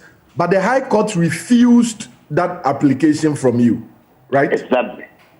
And did you appeal against that decision of the High Court? Exactly. At the appeals court, we did that. Okay. Is that the appeal that was struck out? Yes, that was the appeal. That was the appeal that was struck out for lack of compliance. Okay, for non-compliance. Okay. For non-compliance. Now the final decision of the High Court. Have you filed an appeal against that one too? And yes, we filed an appeal against the decision and an additional grounds of appeal for the interpretation of Article 90 of the decision of the appeals court not to allow for an interpretation or refer the case to the Supreme Court for interpretation. Yes. Okay. Now that second appeal against the substantive judgment, that one has not been struck out. No. You see, it was an additional grounds of appeal. So the whole thing was struck out for non-compliance. And the first appeal against the decision not to stay proceedings, or the second appeal, the substantive. What I'm saying is that it was canvassed as an additional grounds of appeal. The decision of the High Court not to stay proceedings. Essentially, it is one appeal before the court. And that appeal is so that appeal before the Court of Appeal is the appeal first against the grounds of appeal, and I'm just summarizing it. The grounds of appeal is that the High Court judge erred when it arrived in that conclusion. And then two, the High Court judge also erred when it refused to stay the proceedings and refer the matter to the Supreme Court. Exactly. Okay, I understand now. Okay, you may carry on. Sorry for those questions. If it's derailed your No. It is fine. It has given us further clarity because I was also a bit befuddled when it comes to the bit about the transition with the High Court, staying its own bit. But you can go ahead. So he has helped us to clear the thing that at the appeals court we file an appeal against the judgment and then come back an additional grounds for the referral for the High Court's refusal to refer Article 9428 to the Supreme Court for interpretation in line with Article 132 of the Constitution. You understand? So now, what is before, and that is what was struck out for non-compliance. Now, we have, on 29th of March, we have applied for relisting that appeal. Now, the plaintiff now goes to the Supreme Court and requests that the Supreme Court interpret Article 94(2)(e), which they have opposed from High Court through the appeals court. And that is where the confusion is. I'm saying that. So they are asking for the interpretation of 94(e). And the decision of the High Court in Cape Coast largely is based on Article 94(2)(a). So if today the Supreme Court decides to interpret the Article 94 and it goes in favor of the respondent, what becomes of the decision at the Cape Coast Court? You understand? If today they interpret and said that the position of the High Court in Cape Coast was wrong, what becomes of that judgment? And if that judgment collapses, it means that the Supreme Court would have denied the people of Aston North the opportunity to for representation. All right, Baba Jamal, just to interject here. Some people from your own fraternity have said that it is not likely that there will be a departure by the Supreme Court on the back of what has been seen so far, even in granting the injunction. And so that is not a likelihood. The injunction that you even seek a review of by 5-2. It gives the impression of the case being predetermined before even it being considered. Do you understand? Right. Because it gives it the impression that the case has already been predetermined. Because if the interpretation will have a bearing on the decision of Cape Coast Court, then why do you go ahead to injunct the person when you have not even gone into the merits of the interpretation that you are being requested, you have been invited? Right. But is that something you agree with, that you feel by granting the injunction, basically the court is leaning in a certain direction, which will not favor your party? That's the impression that is being created. Because you see, let me even draw your attention to something. So very briefly on that. As Mr. Hussein said, there was a general conduct of the court to preserve the sanctity of representation in Parliament. And that's why, starting from 1996 in the Adote case, when Adote was given the opportunity, was challenged by Amon, she stayed throughout the court. When we came to Ameu, even Ameu, whose election was voted for by half of the constitution of the constituency, half of it, the constituency have voted for him. The court, when the court granted an application to stop him from being gazetted, the apex court said no, they need representation in there, so he quashed that. Now, when you go to Techima, when the NDC candidate applied for an injunction against a disputed election, the court said no, allow the representation once we determine the case. There are about 6 more cases or 8 more cases in various high courts across the country. We have Domoro, we have Pusiga, we have Banda, we have Temawe, we have Tefiwio, and we have all these things going on. None of them no court has entertained an injunction against a candidate because his election is being challenged. Right. What you need to know, and please let me land on this, that you see, no matter how defective a representation is, a bad plan is better than no plan. The people deserve to be in parliament. Somebody deserves to be in parliament. So the decision by the Apex Court has rather departed from the general drift of the course conduct. And this is not good for this country. That's why everybody is asking that. If you are going to interpret 94.2a, and that may have a bearing on the decision of people, why then step ahead to injunction? Why not rather go ahead to give the interpretation so that we know the position? But what you have done now has rather confused everybody, and in fact, it has now given the impression that even the case has been predetermined before it is a decision. Okay. Baba, there will be more time to discourse on these as the Supreme Court, gives its decisions or rulings on the substantive issues. The decision that is going to give, it has already said that it's Senadai. So until they take a decision on it, there will be no representation for Asinoff in Parliament. Do you think that will be fair? That point has been made, Baba Jamal. We're grateful. We're so grateful that you took the time to join us. Bobby, let me just wrap with you very quickly on these 2 points. So Professor Kwaku Asare has said 2 things. I just want you to, in the next few minutes, react to them. One, he has said that to resolve this entire muddling issue, the Member of Parliament for Asin North should resign, and then for a by-election to be held following the legal processes, and then put himself up for election again.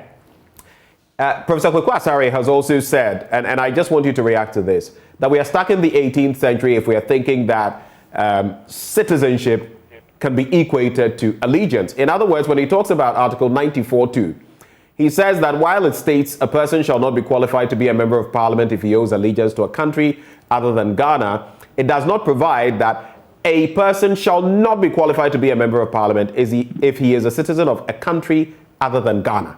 Do you get the point? Your quick reactions. With his first suggestion, I think it's maybe the best route for the MP. What it means is that once he resigns, the writ before the Supreme Court becomes moot, as there will be nothing to exactly upon. Yes, and then he can go through that process.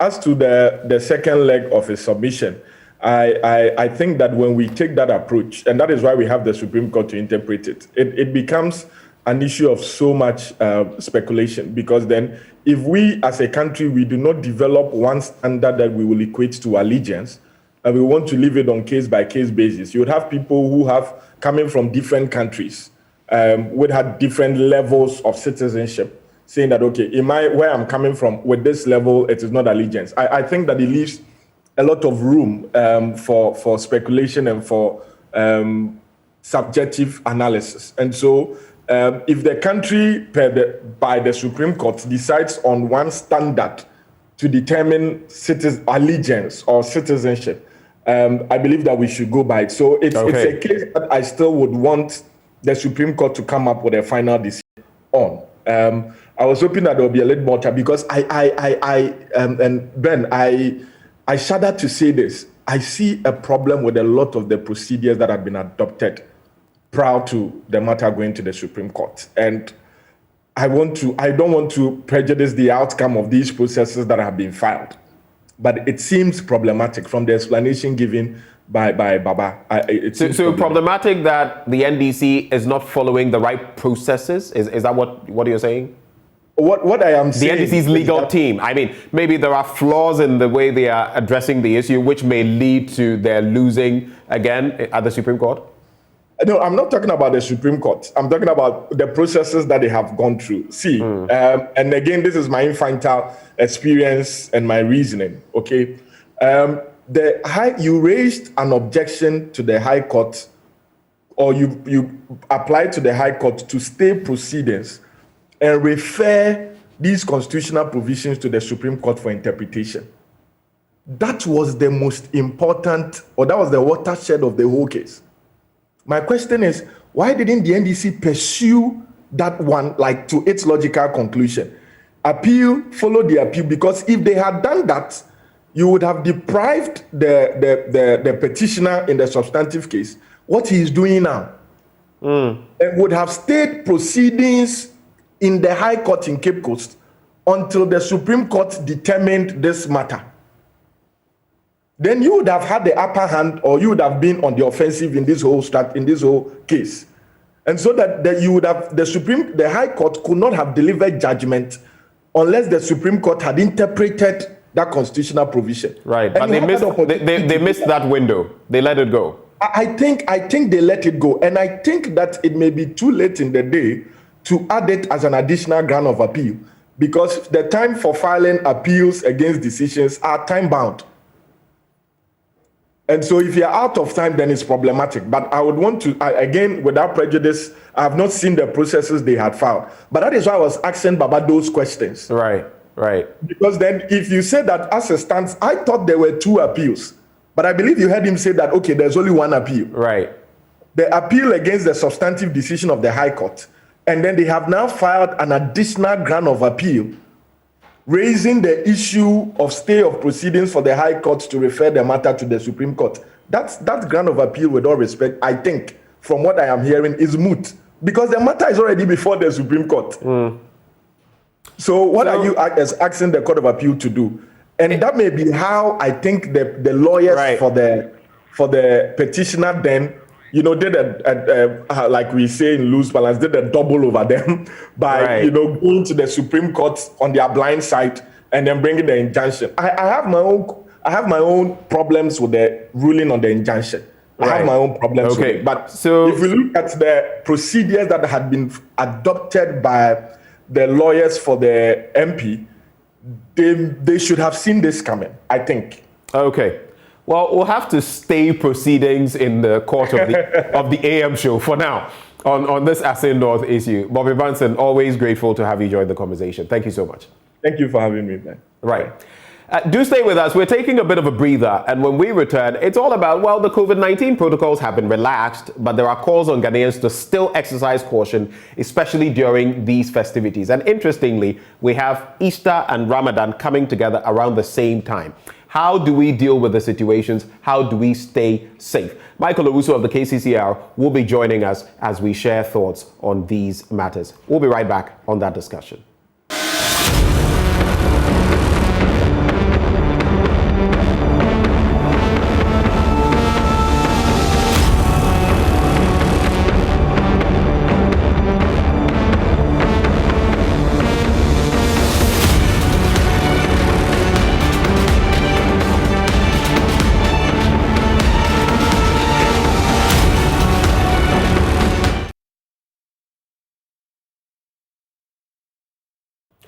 Thank you for staying with us. Now, on this belt, we talk about COVID-19. Even as we all relax and get excited about the period, we must stay safe and, more importantly, stay alive.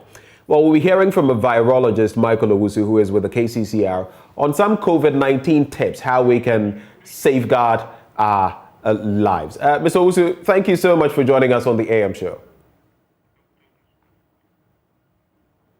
Hello, Doc. Yes, hello. Right.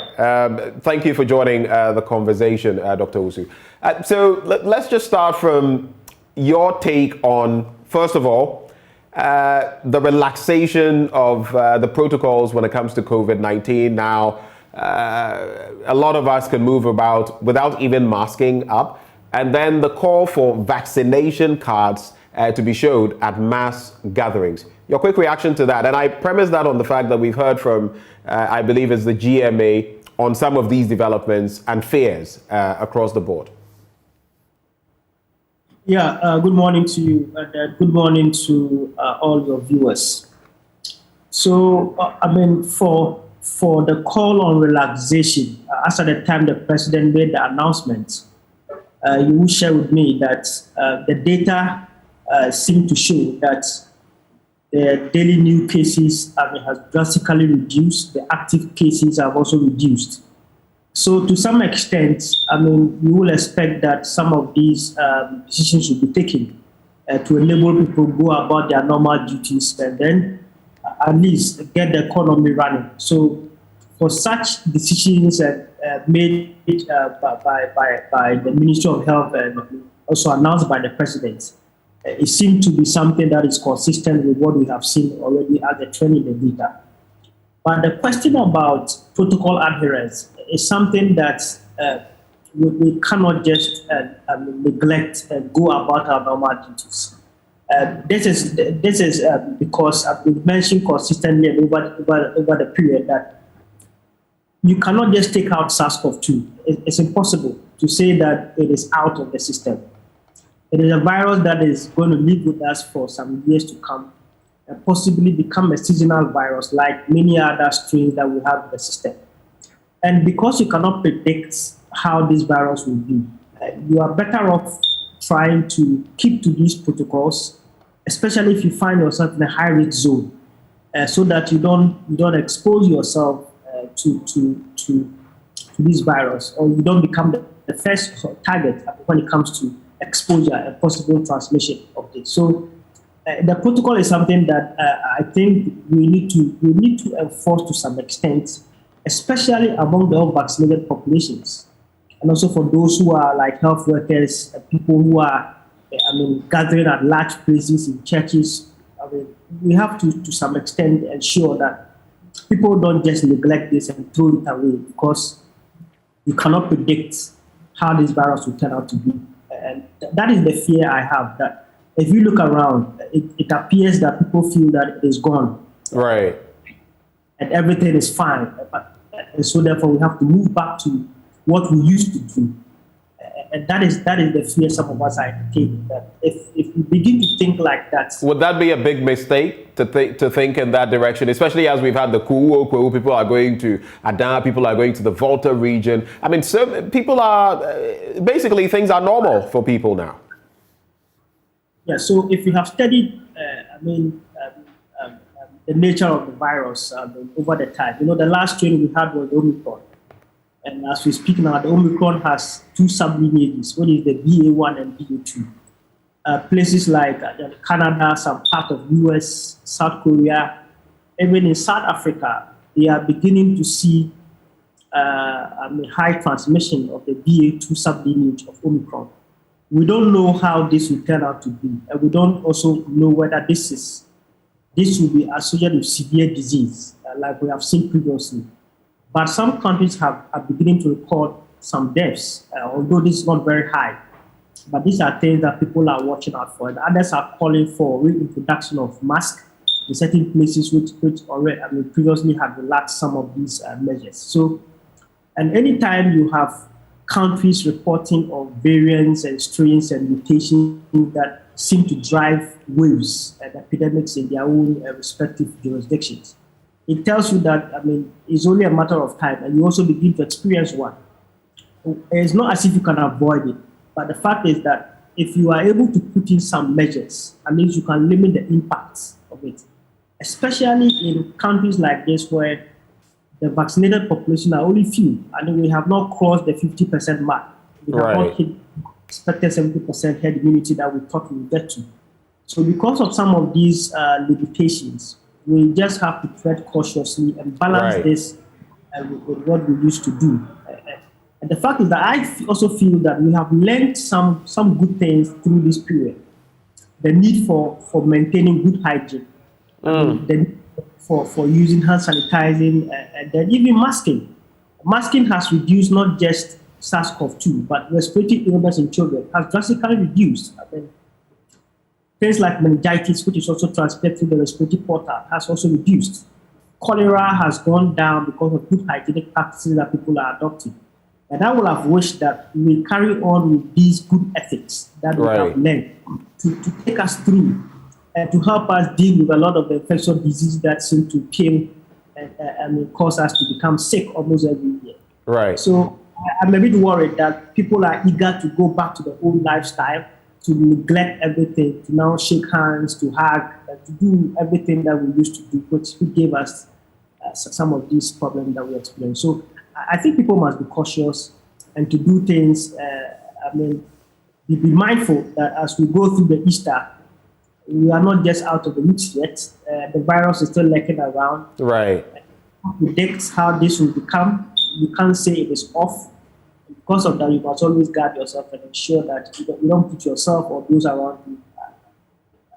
And that precisely is why we're having this conversation, Dr. Owusu. So, I mean, we've heard from some establishments. I mean, the Ghana Catholic Bishops' Conference, for example, has said that, yes, we're doing all of these, but don't forget to wear your mask when you come for the mass gatherings and do this and that. So at least some institutions are also ensuring, or some churches are ensuring that the adherents or the faithful abide by some restrictions just to prevent the spread. But what would be your COVID-19 tips for all of us in these times, for people out there who are, well, some who are partially observing the protocols, some who are not observing the protocols at all? What would you tell all of us by way of tips? Well, the first thing is that if you are not vaccinated, don't get yourself involved in large gatherings, or don't get to places where you want to say they are high-risk zones, because the potential of becoming infected and becoming sick is very high, or you can also transmit to those people. So vaccination is one of the key things that we will expect. And also will encourage that even for places that are organizing large parties and all that, at least they could put in vaccination as a measure, as a check, so that they will at least admit those who are vaccinated. It will help a lot to limit any possible spread and keep people safe. The second thing is that if you know you are coughing, sneezing, and not feeling well, don't also join large gatherings at places which are celebrating Easter. Just sit your home, take good care of yourself, put on your mask until you get well before you move out. And then also, if you also are an elderly person, 60 years and above, as much as possible, try to also avoid large gatherings or get to places which are classified to be high-risk zones, because those who are, the elderly people, are highly susceptible. So you want them to become exposed and to get sick. And likely, if you have children who are less than 5 years, newborns and all that, don't also get them involved in large gatherings, because you may put them also at risk. And as much as possible, use this period to also encourage people that although the measures have been relaxed, we must take our personal responsibility to at least put on the mask, to ensure that the Veronica packets, hand sanitizing, are easily accessible, to hold on to the things we used to do, so that we don't put our lives and the lives of others at risk. Even in case you have these new variants coming and you have a population maintaining and keeping to these protocols, the impact will be reduced. And this is one of the objectives of undertaking some of these public health measures. It's not that you can prevent it, but then you limit the potential impact, reduce deaths, reduce hospitalizations, and to ensure that the disease does not run to the populations and cause deaths like it has done previously. Just finally, just to top up maybe in some 30 seconds, today is Easter Monday. A lot of people will be congregating to eat and all of that. Any specific advice for them? Touching different bowls, there'll be a lot of touching. There'll be a lot of sharing and eating. Any specific advice in that regard? Yeah, so the advice is, we have all heard and known these protocols. As much as you can, try to maintain some level of social distance as much as you can, especially if you're a vulnerable person. As much as you can, try and do it. At every opportune time where you feel you are in a large gatherings, surrounded by many people, put on your mask. And also when you have access to hand sanitizers, try and sanitize your hand intermittently. If you can avoid shaking, that is good. Hugging, it is best you don't do it. Keep to, the waving of hands like we used to do. Don't hug, don't get yourself involved in exchange of words at close proximity, so that at least you can keep yourself safe and also keep others safe. Thank you so much, Dr. Michael Owusu. It's been great having you join the conversation this morning. You're welcome. Dr. Michael Owusu is a virologist with the KCCR. But in our next belt, right after the break, we're going to be looking at this. Recently, the president spoke to us and he said that, we're in dire times, but we should have hope of good economic times to come. Now, we ask you this morning, we're going to activate the phone lines and have you call. How have you fared within this Easter period? How has COVID-19 and these times impacted your pocket? We'd like to know. That conversation up next right here on the AM show. Do stay.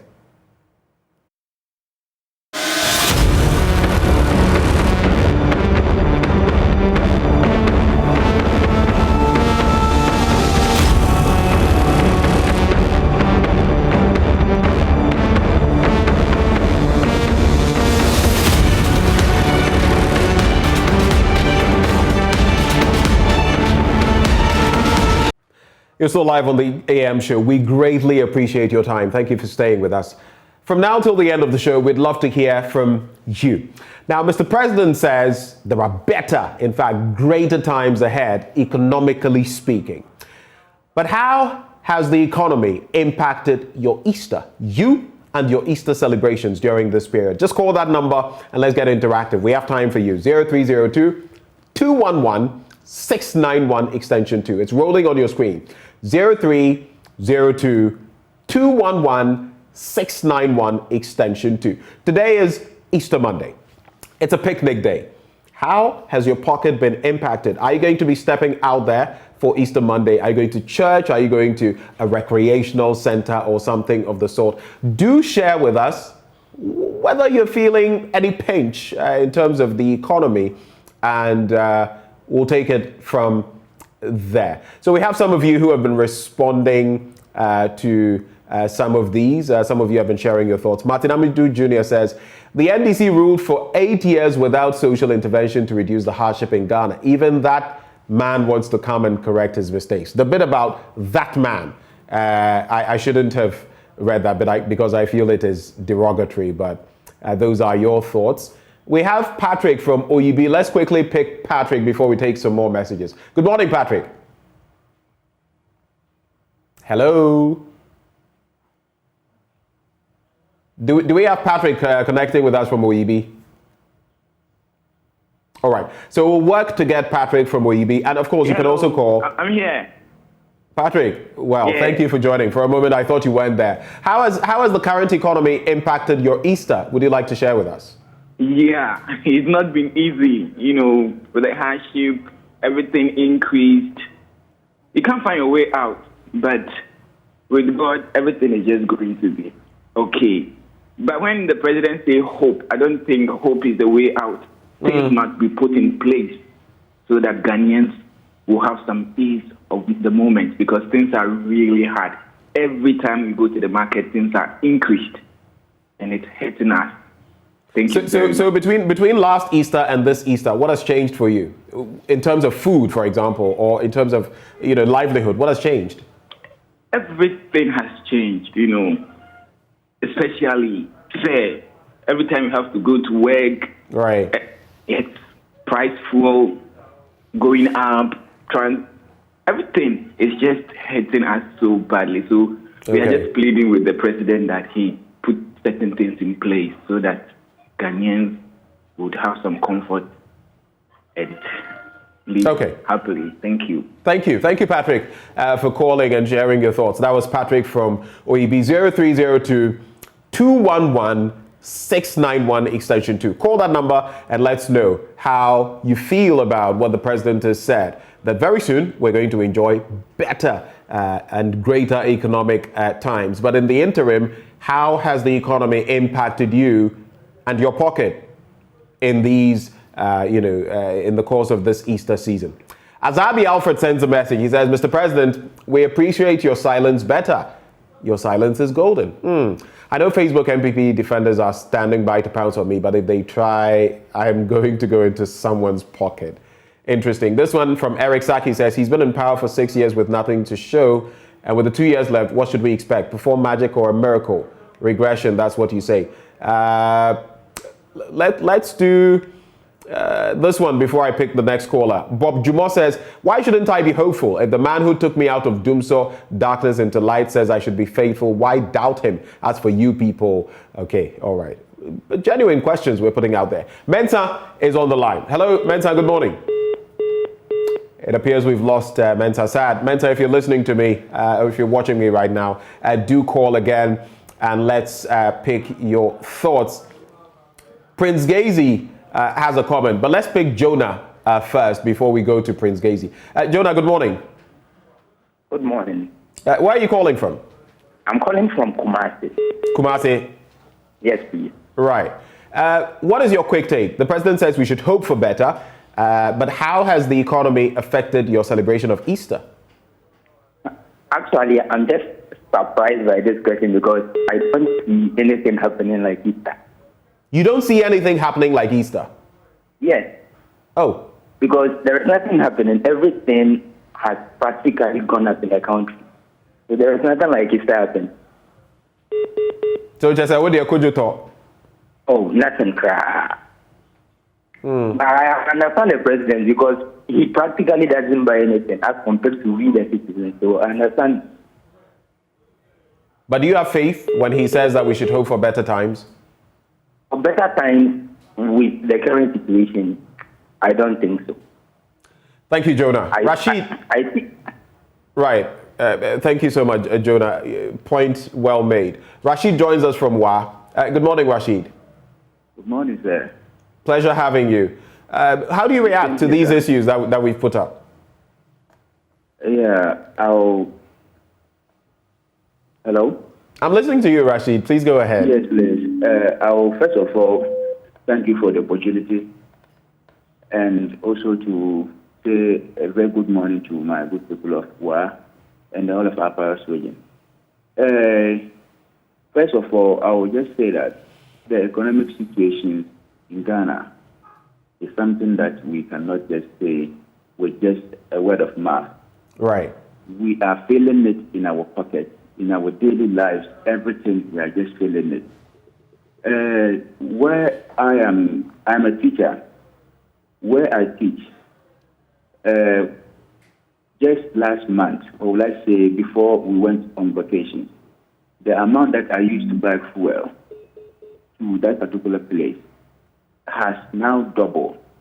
So imagine I'll use my meager salary to just buy fuel. I was buying fuel 20 cedis to go to my community and come back. Now, if I don't buy up to 30 or 35 cedis, I cannot go to my community and come back. And can you imagine as a teacher, if you are doing this, or if the president doesn't feel how some people are sacrificing for the nation, and he just doesn't care. Only what he do is just come out to say, to give us hope. Yes, the hope is good, but we want practical steps to be taken to solve the rising prices of fuel and fuel commodities, right? Food, and just the basic things. It is very, very important for the ordinary Ghanaian. Not everybody is entitled to the official cars and all those things. What some people are going through in the rural communities is just so dire, just so bad. Right. Okay. Thank you so much for giving us that perspective into what you're feeling. Let's move on to Appiah, who is calling us from the Ahafo region. Appiah, good morning.